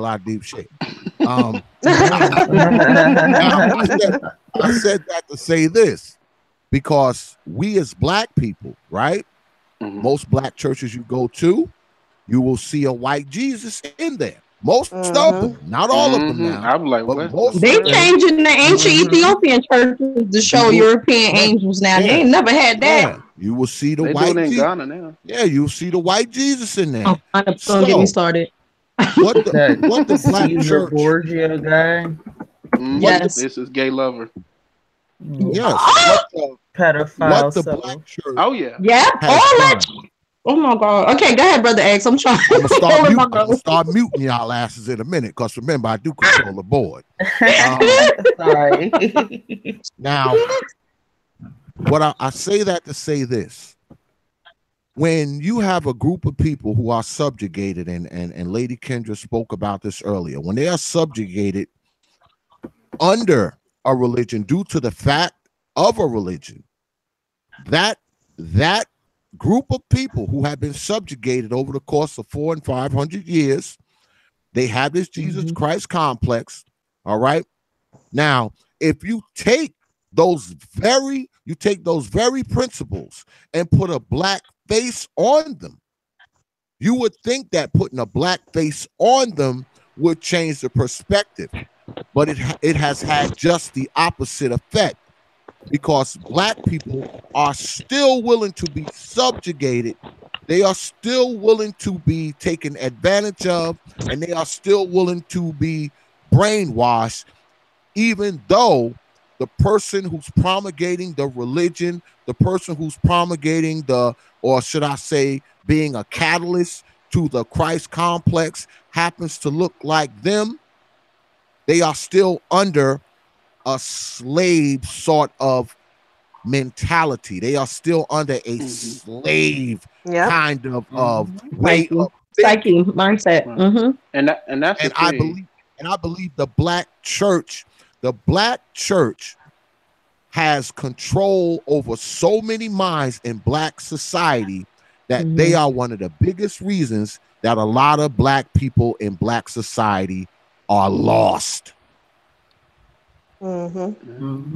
Well, I had to talk about that with my dad. My dad's like, yeah, you know, we have a open communication because I'm in the ministry, of course, and he's been in it for like 40 some years. And he said, you know, a lot of people want to take account to how they destroy people's lives. And when I talk about this, it really hurts my heart because when I hear my people, trust has been broken because their last resort was coming to church and somebody messed them over. I take that real personal. I'm like, who did that, man? That's really messed up. And a few people I resuscitated, but a few other people I could not because it was so traumatic of what happened to them. And like you were saying, a lot of these people, it has a lot of issues from it because that was once a good culture at one point before it got tarnished with, you know, and tampered with because people believe the white man's ice is colder. So, you know, a lot of these people want to go back under the Catholic religion. I'm like, bruh, we protested not to be under Catholic religion anymore in what they did in England. But whatever, you know, you do what you do. But that whole white Jesus complex, a lot of people don't know I'm a pro-black Christian. And a lot of people are like, what is that? I'm like, I've been raised pro-black all my life. From a little baby all the way up. We don't believe in that white Jesus mess. I'm gonna tell you that right now. My grandpa said them people in the Bible, they were colored people. They weren't white.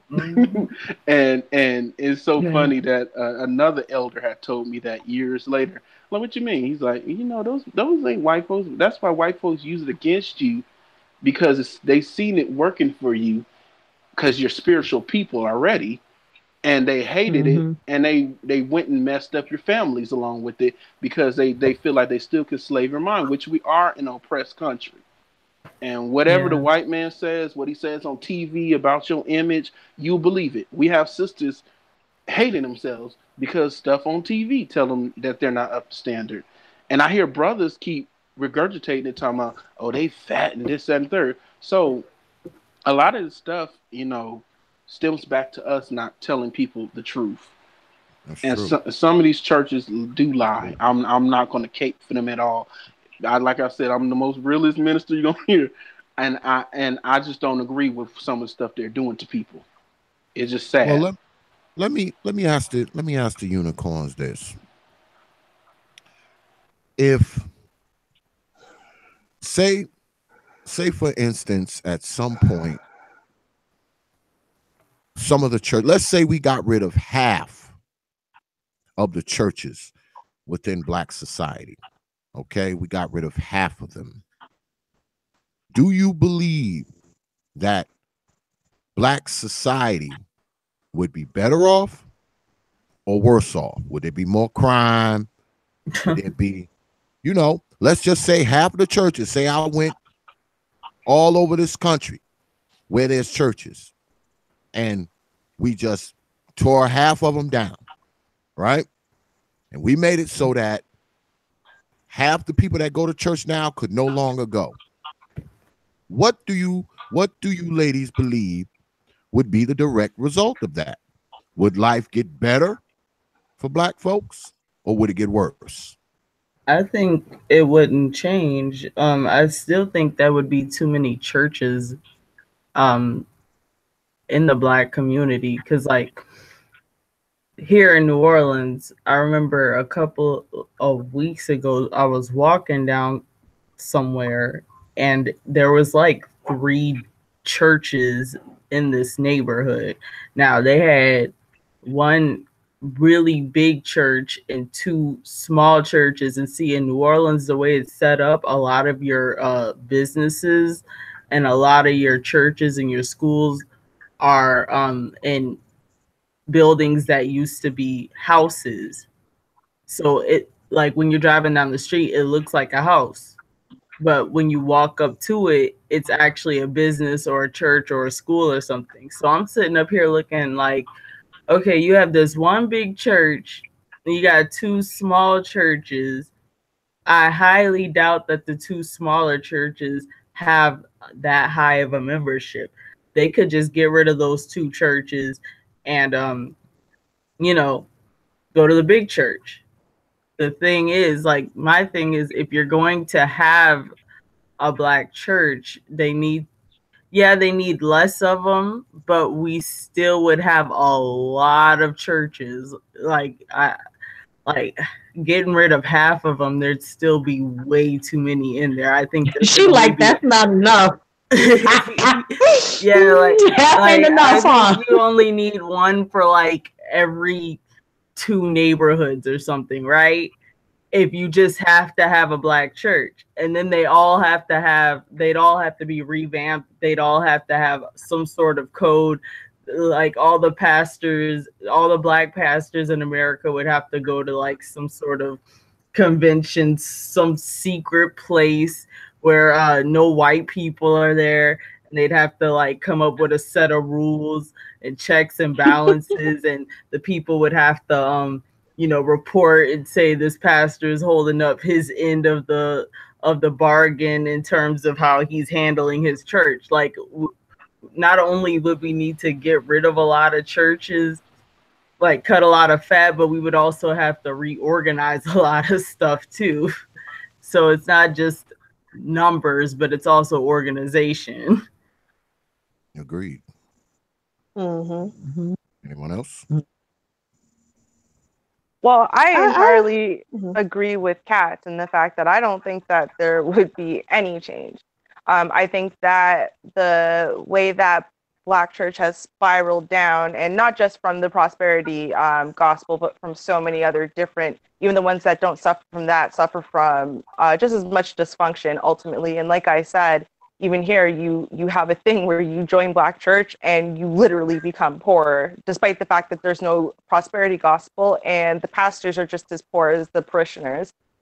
So I think that Black church and where it's at now is just a reflection of what's wrong with the community. So I don't think you could remove as many churches as you want, including all of them. I honestly don't think it would make that much of a difference one way or the other.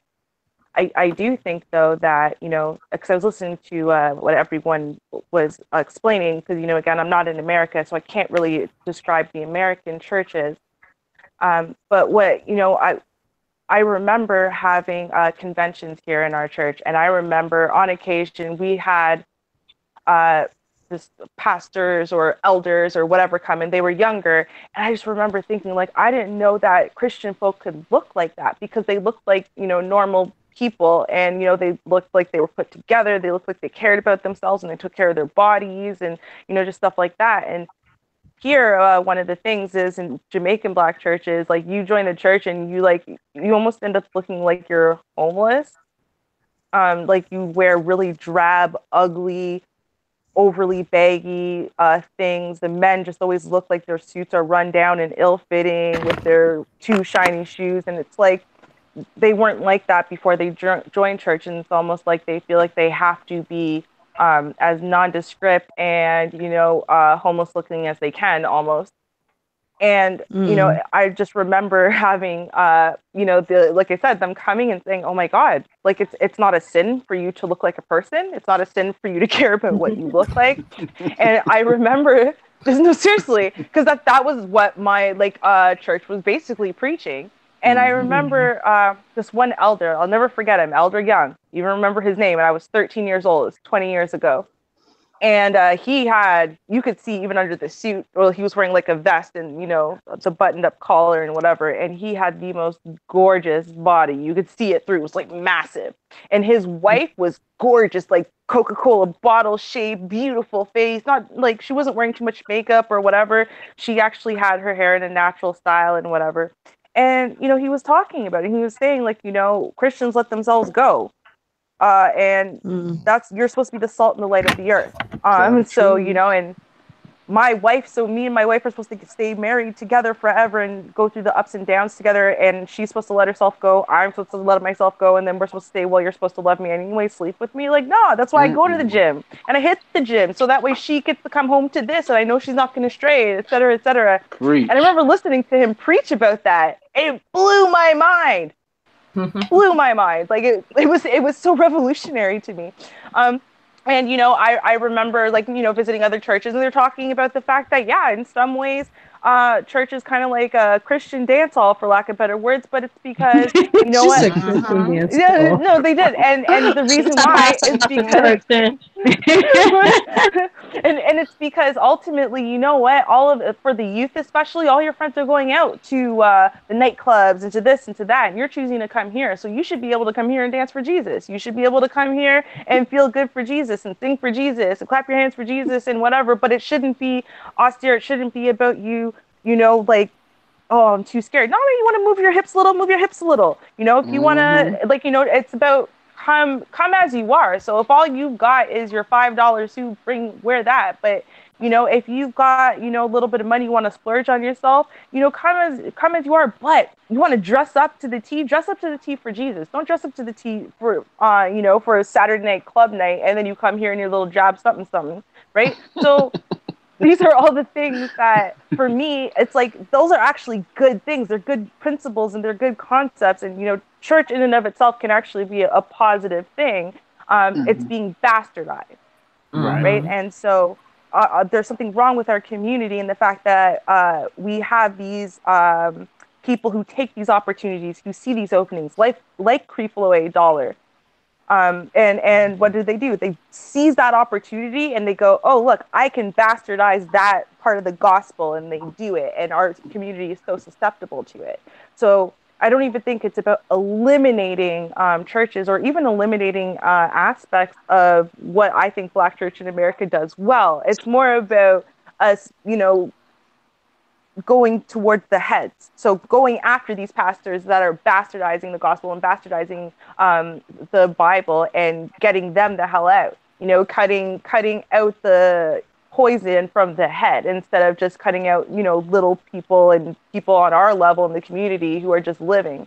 You know, let's take a look and say, listen, these mega churches, we don't need those. Those aren't giving Christians anything anyway. You're in a church, in an auditorium with 30,000 people, and your pastor never talks to you. How is that helpful? You know what I mean? Networking. Yeah, right? Like, maybe someone in his network. Really is.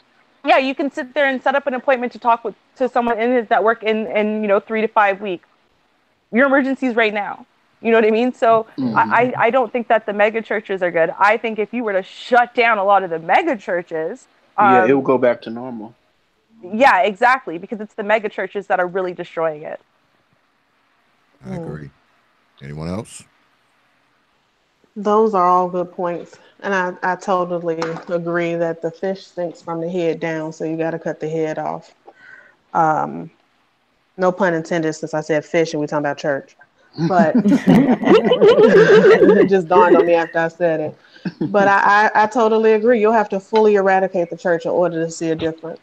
Otherwise, they'll just flock to the next church. You know, you take out half, that the other half get bigger. You know, that'll pretty much be the bottom line of it. Right.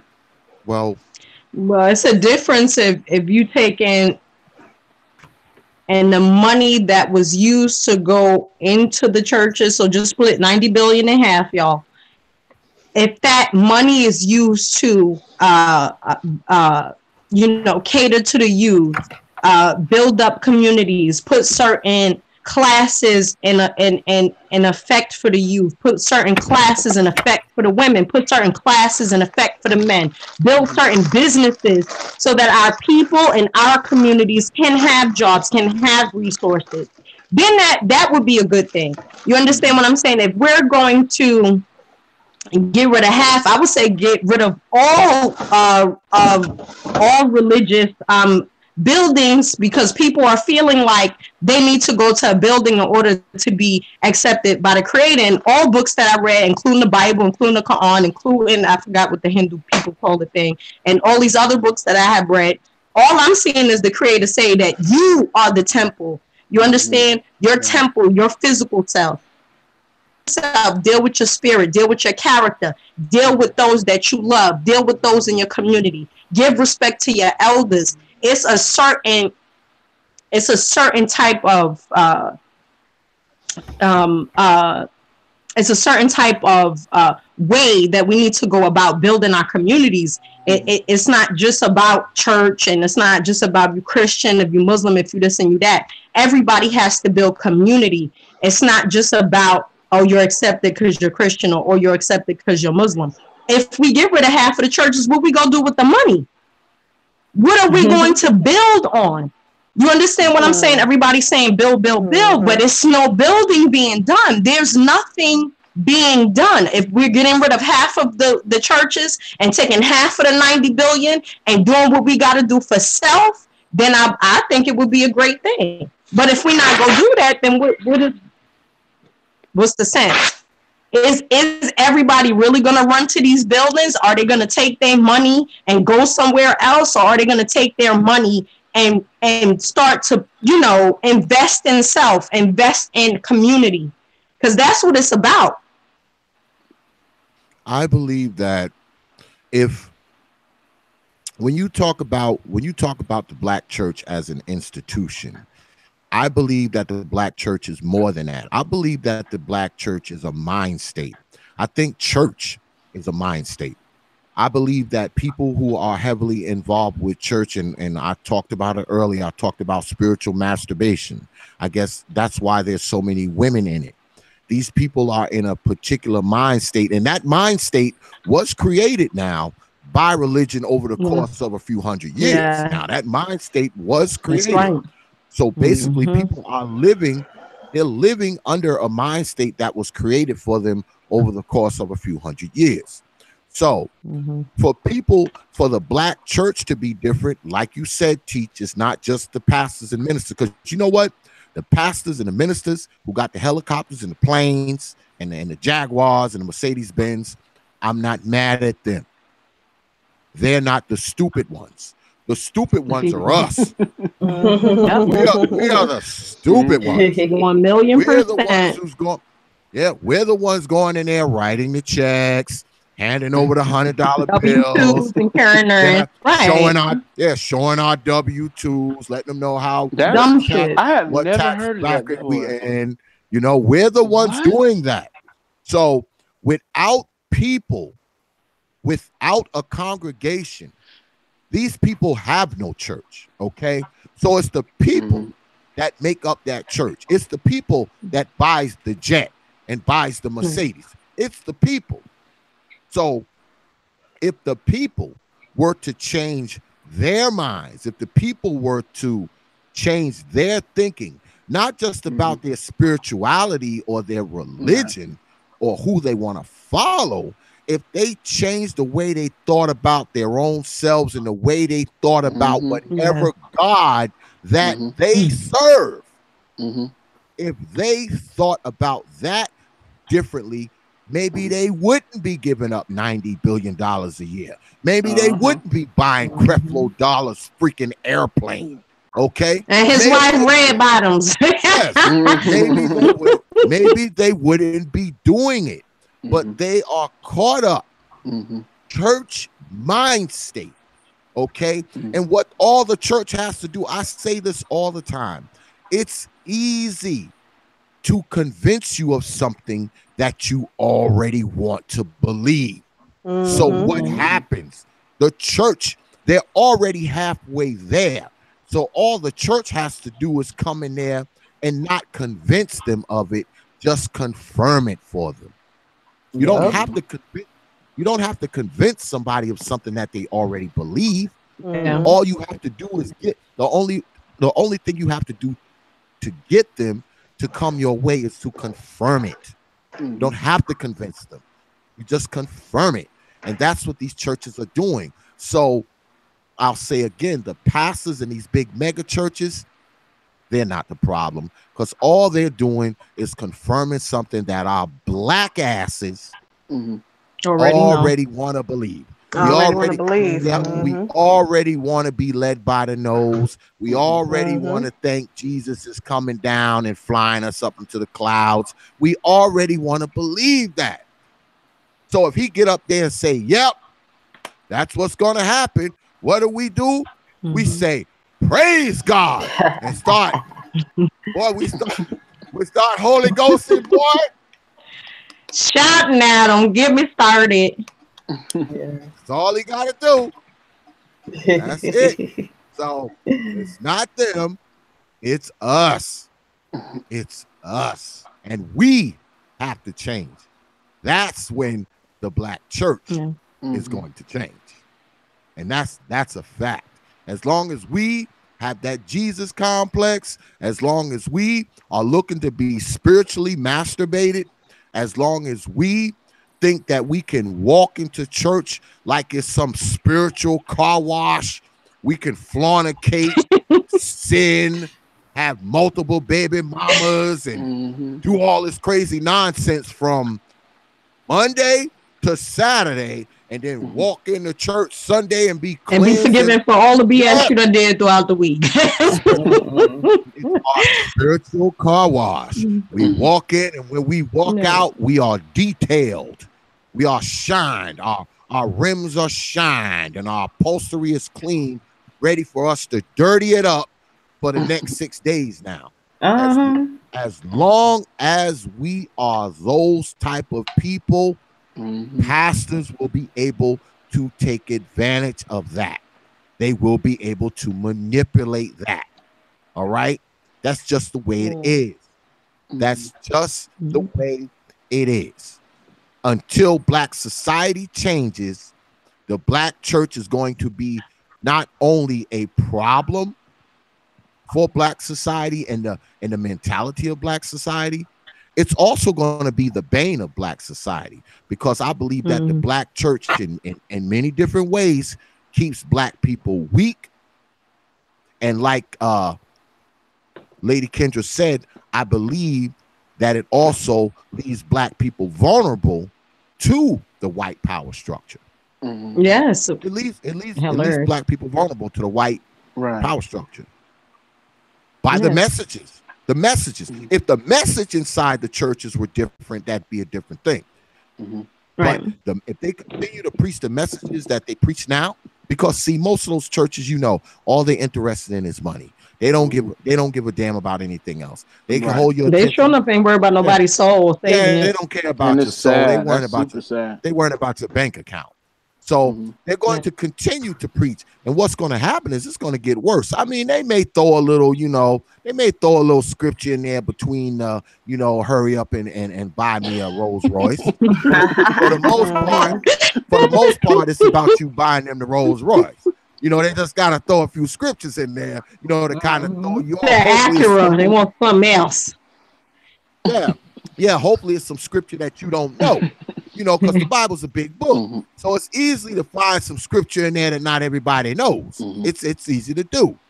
But that's because the people aren't reading for themselves. Yeah, that's you can trick somebody they ain't reading for themselves. I remember when I used to go with my sister Candy, Brother X, and which is anyway. But when I used to go with her, I think it was True Worship. That was the name of the church or one of the churches. But it was kind of like, I don't know. It's just like a popular club, you sitting at the table with the cool kids or something. It's like.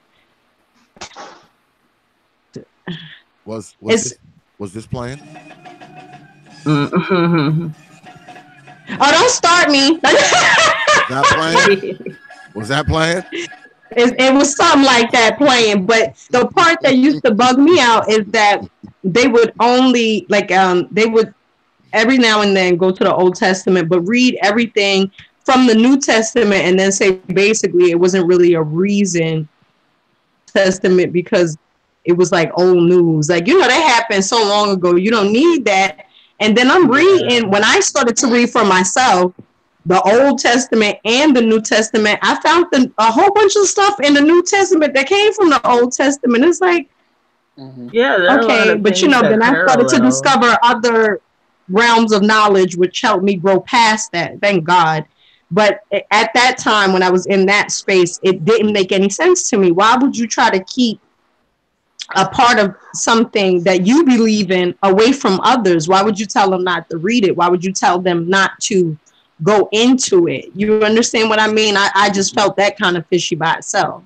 Teacher Tanisha, don't read. People don't know, because I was reading looking like, oh, it was laws and it was these people that existed and it was all this stuff. And, because when I would read the New Testament, like about Jesus and he was an Israelite, I didn't even know what they were talking about because it was never explained from the prior books before it. So it's just like, and then people say, oh, is the New Testament, is it, now that Christ came, you could do what you want as long as you give, repentance. But y'all eating swine, and then it says in the book, out of Jesus' mouth in the red letters, y'all know they be the hype about the red letters, in the red letters, where he's like, you ain't even supposed to be eating swine. He had cast out demons into the swine because it's an unclean animal. But how would you know if it's an unclean animal if you ain't even reading the whole book? So it's just so much stuff. It's so much, like you said, spiritual pimping, spiritual masturbation, spiritual effing, however you want to put it. It's just so much bullshit in it. And in other religions too. Don't have me rip their ass a new one, because I could, but we ain't, because we're on this topic. But it's like, it's so much bullshit because people don't read. That's why the hell we got problems now. Like, our ancestors in this country was hung and beat down for reading, for having their own business, for just trying to be self-sufficient. And we won't even want to read a damn book out of a religion that we say we belong to. It's crazy. It's absolute bullshit on like every level. Okay, pardon if I'm not feeling my profanity at the moment, but it's so much BS on every level, to the point where, as I stated before, as Brother X and Older Unicorns, the 4 elements, and have stated, we got to be smarter as a people. We're not even reading into the stuff that we say we believe in. It's kind of like, well, it's like the blind leading the blind, leading the blind, leading the blind, and everybody's just going down this damn pathway of hell, okay, to real hell, okay, because hell is a condition of you just gonna keep on repeating your hell ass condition. And it's ignorance. It's ignorance that we're sitting in, because we don't even read in the book, in the religions that we dealing with. You understand what I mean? It's so much. It's so damn sad, and it gets me so frustrated. And to the point where at this time, 2017, 2018, and all 2000s, there is so much knowledge out here for people to find the truth, to read, okay, to research, to know, and let their actual spirit, how you connected to the Creator within self, let God and your higher self really lead you to know self and to know knowledge and to have a relationship with the Creator the way the Creator wants you to have a relationship with the Creator.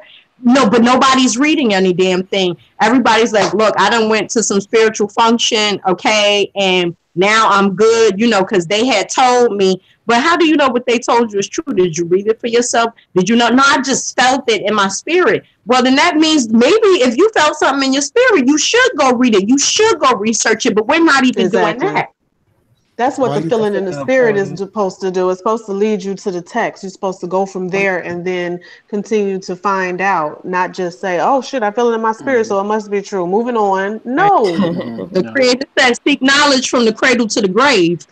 Well, in every book, in every language. Why do you think that is?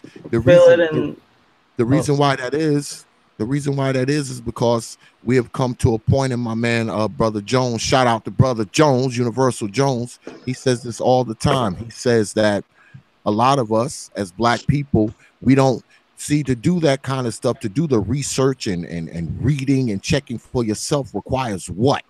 It requires thinking, yes, and it requires work. It requires work and it requires discipline. Thinking. Yeah, and all that stuff, we have to do some thinking. And Brother Jones always says, us Black folks, we don't like to think. We don't like to think about shit. Right. So if we could get somebody, if somebody can get up there and tell us that this is real, hot damn, it's real. Right. We don't want to go and see if it's real for ourselves. All somebody got to do is say, "Hey, this is real," and we gone. I mean, but if you follow the Bible, though. Sorry, brother, Xavier. I'm sorry. I thought you were stopping. I didn't mean to interject. Go ahead. I just wanted to add that if you're a Bible believer, the text even tells you that you are supposed to go and find on your own. Like you're going to be judged on your own. You can't say what a pastor told me or the deacon told me. None of that is going to save you when you get to Judgment Day if you believe in such a thing. You have a responsibility to go and search out the truth on your own and figure it out. Well, because we all know the devil is a lie, and the devil also knows the scriptures just as well as the church folk do. So you can't just sit there. That's where that discernment comes in. And if you haven't been given the gift of discernment to be able to spot bullshit just as soon as it comes across you, at least learn from experience. Well, you know the devil is part of the congregation. He's exactly. He's sitting in there. He's part of. He usually the minister of music. Real talk. Yeah, he's in there. Hey. Come on now. That's why a lot of them choir directors. Go ahead, Lady Cats. Lady Cats been trying to get in for a while. Go ahead, Lady Cats. So what I was gonna say about when somebody says I feel it in my spirit, that usually just means, well, it made me feel good, so it must be right. Because nowadays we go by what makes us feel good. I shouldn't have to do something if it doesn't make me feel good. That doesn't feel right, so I'm not gonna do it. Another thing I was gonna say is that Black people in general, whether it be in church or just in other aspects of life, we don't study. You know, this is something BGS gets mad about with millennials all the time, but I think this is with Black people in general, is that we don't study, we don't read, we don't do any research for ourselves. This is the reason why you'll have some Black women in the church talking about they're feminists, and it's like, why? First of all, if you're a Black woman, why are you a feminist? And if you're a Black woman Christian, why are you a feminist? Like, none of that is supposed to, like, none of that is consistent with each other. Like, the Christianity talks a lot about patriarchy, you know? And then I don't even have to go into the history of what feminism has done to the Black community in general. And yet you have a lot of Black women who still talk about being Black Christian female feminist and all that, because we don't study. We don't, and this is recent history. This is stuff that's been going on in the past 50 years, and people don't know about it. You know, one of the first order from Allah to the Prophet Muhammad when he was revealing the Quran to him, the first verse was Iqra. And Iqra means to read or to recite. Yes. In Quran, we are ordered to seek knowledge, to ask those who know.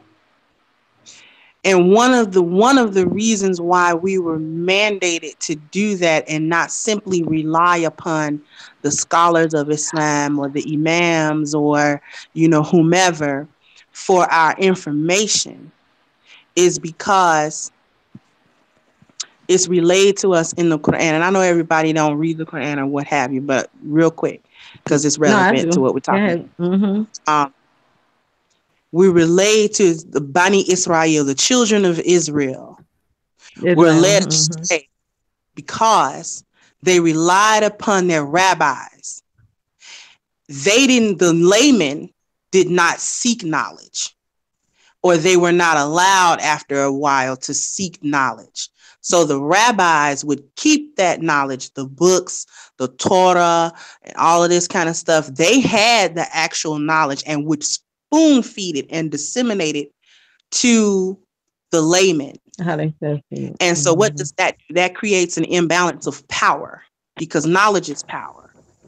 So since I have the knowledge and you don't, you're unable to read this, and I'm educated and I can read it. I'll spoon feed it to you and I'll twist it here and there to make it where it seems like you kind of got to do what I say. And so that I can continue to hold put them up in a position of power over. Exactly. To put them in a position of power over the layman. Yeah. In Islam, we're encouraged not to do that. Yes, there are scholars, because there are people who dedicated their lives to learning Islamic history and learning the Quran and all of that good stuff. I intend to be one of them. A million things about hadiths and classes to be a scholar this year. However, that I've been Muslim more than 20 years, have not been a scholar. That has not relieved me of my responsibility to read the Quran, to gain understanding, to see what it says for myself. Because my relationship with Allah is my relationship with Allah. Yep. That's right. Can't nobody answer for you. You got to answer for self. Your hands go speak against you. Your body parts, everything. Your body parts, not somebody else's. So my character have to be okay. The way I deal with people, I have to deal with people and give them their rights. I have to deal with people in a just manner. I have to deal with my just manner. I have to take accountability and responsibility for that which I do, because these are my decisions that I'm making in my life. They're mine. So if I fuck up, then whose fault was that? I don't get to blame this one and that one. Oh, well, Shaitan. Oh, well, Allah shouldn't have put that situation. No. Allah gave you intelligence. Unless you are someone who is mentally handicapped or incapable of making these decisions, then you are responsible for them. And so that not reading the Bible and not looking into it and believing anything that somebody in a suit and a pulpit tell you, that shit's for the birds. Yep. That's for the damn birds. So you believe in a Bible that you ain't never read? You know how many Christians I done ran into ain't never read the Bible from cover to cover? They own book, girl. Yep. And now you got to make that make sense. I read the Bible cover to cover before I was 14. Okay, 3 times. That's what made me renounce Christianity. I didn't renounce God. I just renounced what the hell they was teaching in that church, because it didn't jive with what I read. It wasn't the same teaching. It was something quite different. So I'm like, okay, I'm trying to figure out how they getting the understanding that they talking about. Because when I read it, and we both reading the same thing, right? Right. And I read it, I'm reading about Abraham, I'm reading about Jesus, I'm reading about Moses, I'm reading about Noah, I'm reading about these people and these events and these things and the lessons in them, and it's not the same shit. You sitting up here talking about, tithes and okay, God don't need no money. Thank you. That's number one. All right. So the purpose of tithing, just like the purpose in Islam of sadaqah or charity, purpose is not for Allah. Don't need that. Okay, we need it. That is for. That's right. The money specifically is meant to build the community. Okay, it's specifically meant to help those in the community who don't have. So if you, to so much so that if your neighbor smells your food and they don't have one, you're obligated to give them your food. That's right. So this is the type of what we're talking about. This is why Allah implemented sadaqah and charity, not so the imam can be rich, but so that the people who are following God or who profess to believe in God have no need to rely on any other system than the system that God put in place for them to do. Right. Yep. What kind of God are you worshiping that he makes you rely on another man-made system? He didn't give you a system. He wants you to live by rules, but he didn't specify none of them. Right. That don't make sense. I'm gonna ask you ladies one last question, because we're getting close to the end of the show before we go. Yeah. I come along and I say, here is $5 million. And I say, you have to take this $5 million and you have to build one thing or another. I said, you cannot spend this $5 million unless you build a church or a school. You have to build one of those. Which one do you build? School.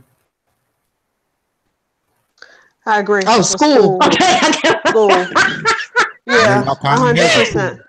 I mean, because I really wanted to sit there and think about that. Which would you build? I would definitely build a school, because what you got to do is teach people how to think, how to be, critical thinkers, and then from there, peace be with you.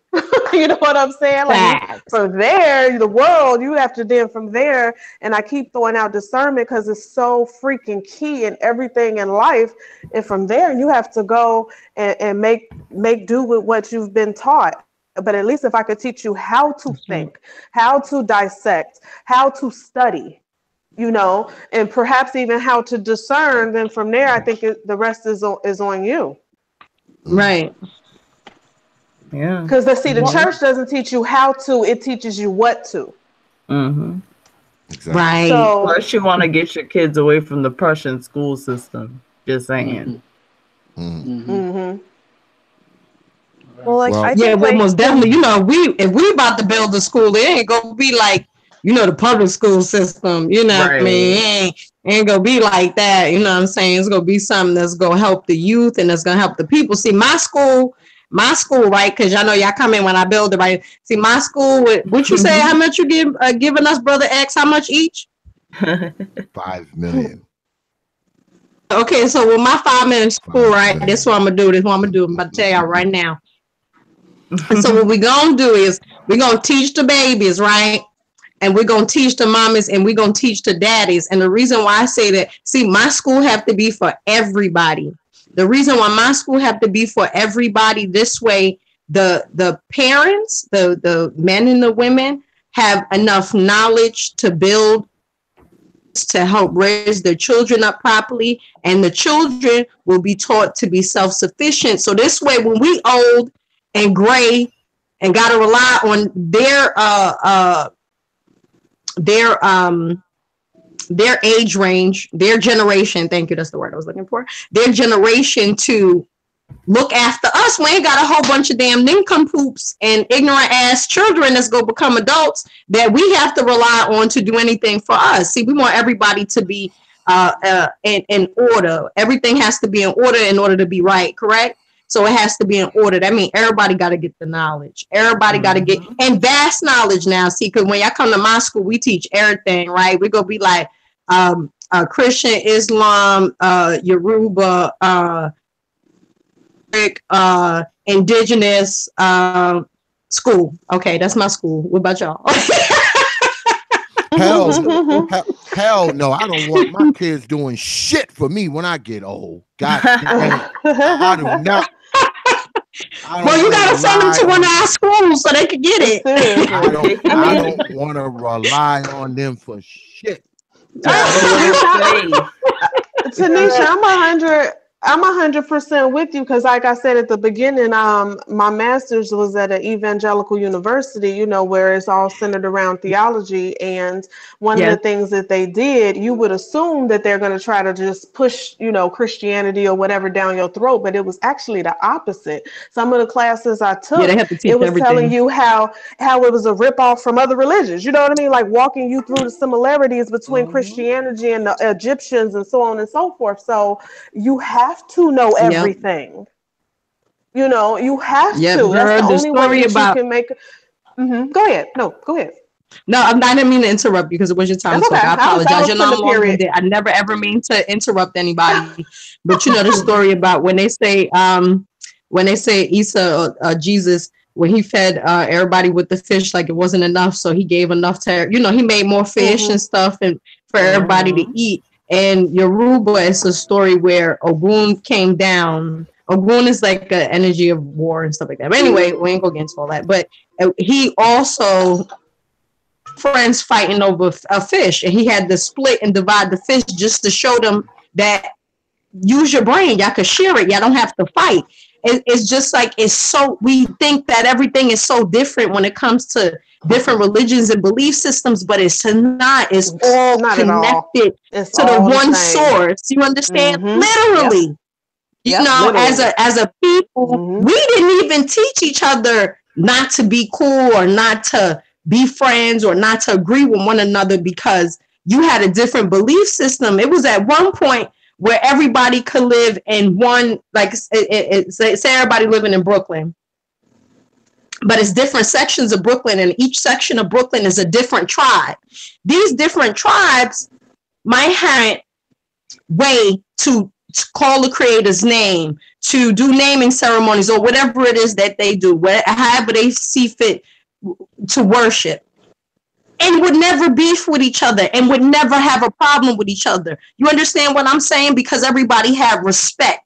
They knew and understood this is the way the creator showed himself to this specific tribe, and this is their way of worshiping the creator, and they are respected because of it. It wasn't, oh, you this, oh, you that, so then, no, your book wrong, no, your book wrong, no. How about all the books have something in it for all of our asses, and we got to get it? Because really everything is just saying one thing. It's one source. Try your best to live right. Look after the children, look after the women, and the men do whatever it is, your part. You understand? Be the protectors and the providers for however y'all got to move. You know, it was a respect thing. It's like to the point where it's not even respect for one another's spiritual beliefs, you know? Well, I'm gonna let me get the classic one get in here, Lady Classic, because you've been trying to get in for a while. Then we're gonna close out. Go ahead, Lady Classic. Okay, well, I think like for me, I paused because I would build neither, and obviously because in the Western world, at least, our curriculum and whatever is so largely dictated by the government, controlled by the government, and on the other side, you have this destructive concept that is church that I don't think is necessarily helpful either. So I think ultimately probably what I would build, then if I had to choose one or the other, would be a school. But with that being said, my school would do way more than just teach the basic curriculum. If that meant that we had to be there longer to make sure you get the basic curriculum in, okay, great. But like, I think one of the most helpful things for me when it came to religion and my faith in God was my philosophy of religion course that I took in college. And it was interesting because as I learned about all these things, I would come and share with my mother, who's a pastor, and she actually found all of this knowledge incredibly threatening. She would get incredibly angry almost at me for not just saying, oh, that's just devil stuff or something like that. I remember one time she actually screamed at me and walked out the door because she just couldn't tolerate the fact that I thought this Indian religion was really interesting. So it kind of occurs to me at the end of the day that knowledge and science and a lot of different, I guess ultimately our ability to know more than we used to is incredibly threatening to the church in the modern day. And I don't think it needs to be. I don't think it should be. And I think the only way ultimately that the church is going to get to a place where it can be a productive force in our society is going to be if we're not terrified of knowledge. So our school and school is going to be really key in that, because we need to teach them more than just English and science and math. And yeah, we got to teach them that too. And we got to do a better job with that. But we've got to really teach them not just about American history, which is just white history, or, you know, American social studies, which is just white social studies. We need to start teaching our children about the world. We need to start teaching our children about the history of lots of things, including Christianity. Yes. Why are there 700 million sects of Christianity? I have not found one Black person that I've just encountered who goes to church here that can answer that question, despite the fact that I actually learned that in the 4th grade when we were studying medieval times. Yet they don't know. So they don't understand that the power of reading and the power of knowledge and being able to read the Bible itself is so important that their sect of Christianity wouldn't exist had the people not learned how to read. because that's what happened, right? The only person who used to be able to read was your bishop. So you went to that one church because he was the only one who could read the Bible. When people started being able to read themselves, they said, well, I want to read the Bible. There weren't even copies for them to read because no one else could before. And when they read, they said, well, I interpret this so differently. Well, I'm going to open my own church and I'm going to teach this the way that I think that it's interpreted. And so was born the million sects of Christianity, right? But so that kind of goes to show, going back to that whole reading thing, we don't read, we don't study, and we don't even know how to do any of the above. I can say I don't know how to study. I still don't know how to study at 33 years old. It's something I never learned how to do. So I guess ultimately what it comes down to is without the school, we're nothing. And since our school systems are failing, that is such a significant problem as to why the Black community is the way it is. So my 5 million got to go to school. Well, we are coming to the end of the show, so I'll say this. I believe, and I know I say I believe a lot, y'all. I can't help it because I really believe it. I believe that we have spent many generations indoctrinating our children with religion as opposed to indoctrinating them with the tools of survival. I think it would be better if we were grooming our kids up to know how to count money, save money, work with money, build with money, operate with money. If we taught our kids at an early age how to read, write, multiply, add, subtract, divide, I think that would be way more beneficial than teaching them Bible verses. Because once they became adults, if we were to indoctrinate them with the tools of survival and indoctrinate them with physical discipline, mental discipline, and spiritual discipline, and mental discipline, we were to indoctrinate them with those things that if they chose to be part of the Black church, they would. But if we were to smarten our kids up when they were little, they wouldn't have shit to do with the Black church because they would know exactly that what we know, that is full of shit. They would know that. I also think that we as adults, we have run to the Black church seeking things that we can find within our own selves. Yep. Our faults, our shortcomings, our pipe dreams, our inability to deal with where we are in life, and our inability to grow the hell up. We go to the church to seek these things. Why? Because we don't have the damn courage to stop looking out the window to solve our problems as opposed to looking in the mirror. We want to look out the window for the solutions. We never want to look in the mirror. And I believe that to the church's benefit is a big problem. And we as adults, we have a tendency to pass these very misgivings and false pretenses and these false ideas of is what God is and who a religious leader is and what a religious institution is. And I believe that is one of the major downfalls of us as a people, as a collective, and as a Black society. So I want to thank everybody for showing up tonight. Unicorn 4 always lays down a good show. Yeah. I want to thank Brother BJ Allen D for coming through. Brother, I knew you was going to come through because we had talked about this last night. Appreciate and of it, man. course, the right hand of T.L.O.T is back. It's been a while. Teacher Tanisha up in here laying down some fiery Jews for y'all tonight. Make sure y'all like, share this video. Make sure you subscribe to this channel if you haven't already. And make sure you stop by the Prophet of Thought Series YouTube main page and the TPOT bandwagon page. Also, stop by the Prophet of Thought Series group page. Request to be a member. I'm sure you will be allowed in. Make sure you go by the website as well, www.don'teventryi.wikifoundry.com. And you can holler at us on WhatsApp and Instagram. And like I told y'all the other night, now we even have a Twitter. So you can hit us up at Twitter at TPOT Media on Twitter. That's at TPOT Media. Once again, I want to thank the ladies of Thought again, Unicorn 4, Lady Cats, Lady Classic, Lady Ming, and of course, Lady Kendra. You are a very courageous lady to be here tonight.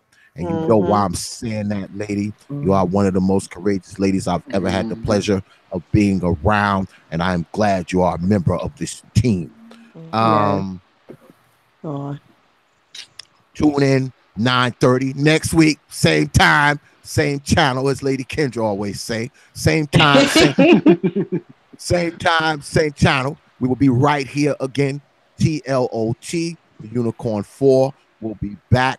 I want to thank everybody for showing up, everybody in the chat, my moderators. I appreciate y'all showing up and moderating my chat for me and spending some time with us and listening to us. And once again, I'd like to thank everybody for showing up. And with that, before we go, though, I have to play this one more time. Don't. Where is my heels? I'm about to shout right now. Just in case somebody shout, want to go to shouting before we go off the air. All right. Now, y'all know when y'all shouting, that be the ancestors coming down and y'all, right? We'll talk about that another time. Be quiet. Go ahead. End the show. End the show. Start. Yeah, we got to do a show on like spirituality and those type of things. I have people lined up for that. Esoteric. It's coming. You know it's coming. We talk about all things here. All things Black society. Don't worry about it. It's coming. So, with that, I will leave you with 3 words like I always do. That's right. Open your minds. Your mind. Y'all. Good night. Much peace, love. Y'all. Good night, y'all. All my elements. Y'all was dope tonight. Thank you. You were amazing. Give thanks, mama. All right, take care. Good night. Good night.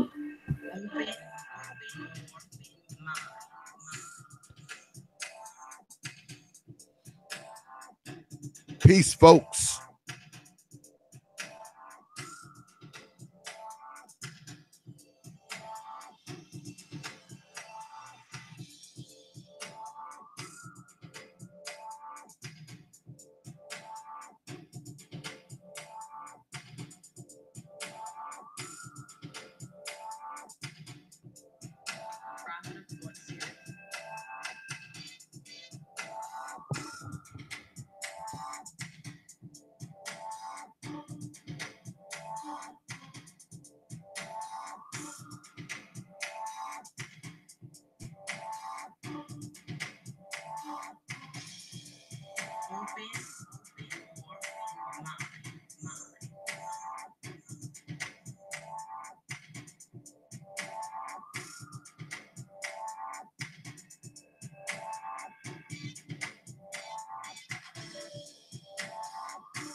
Open your mind.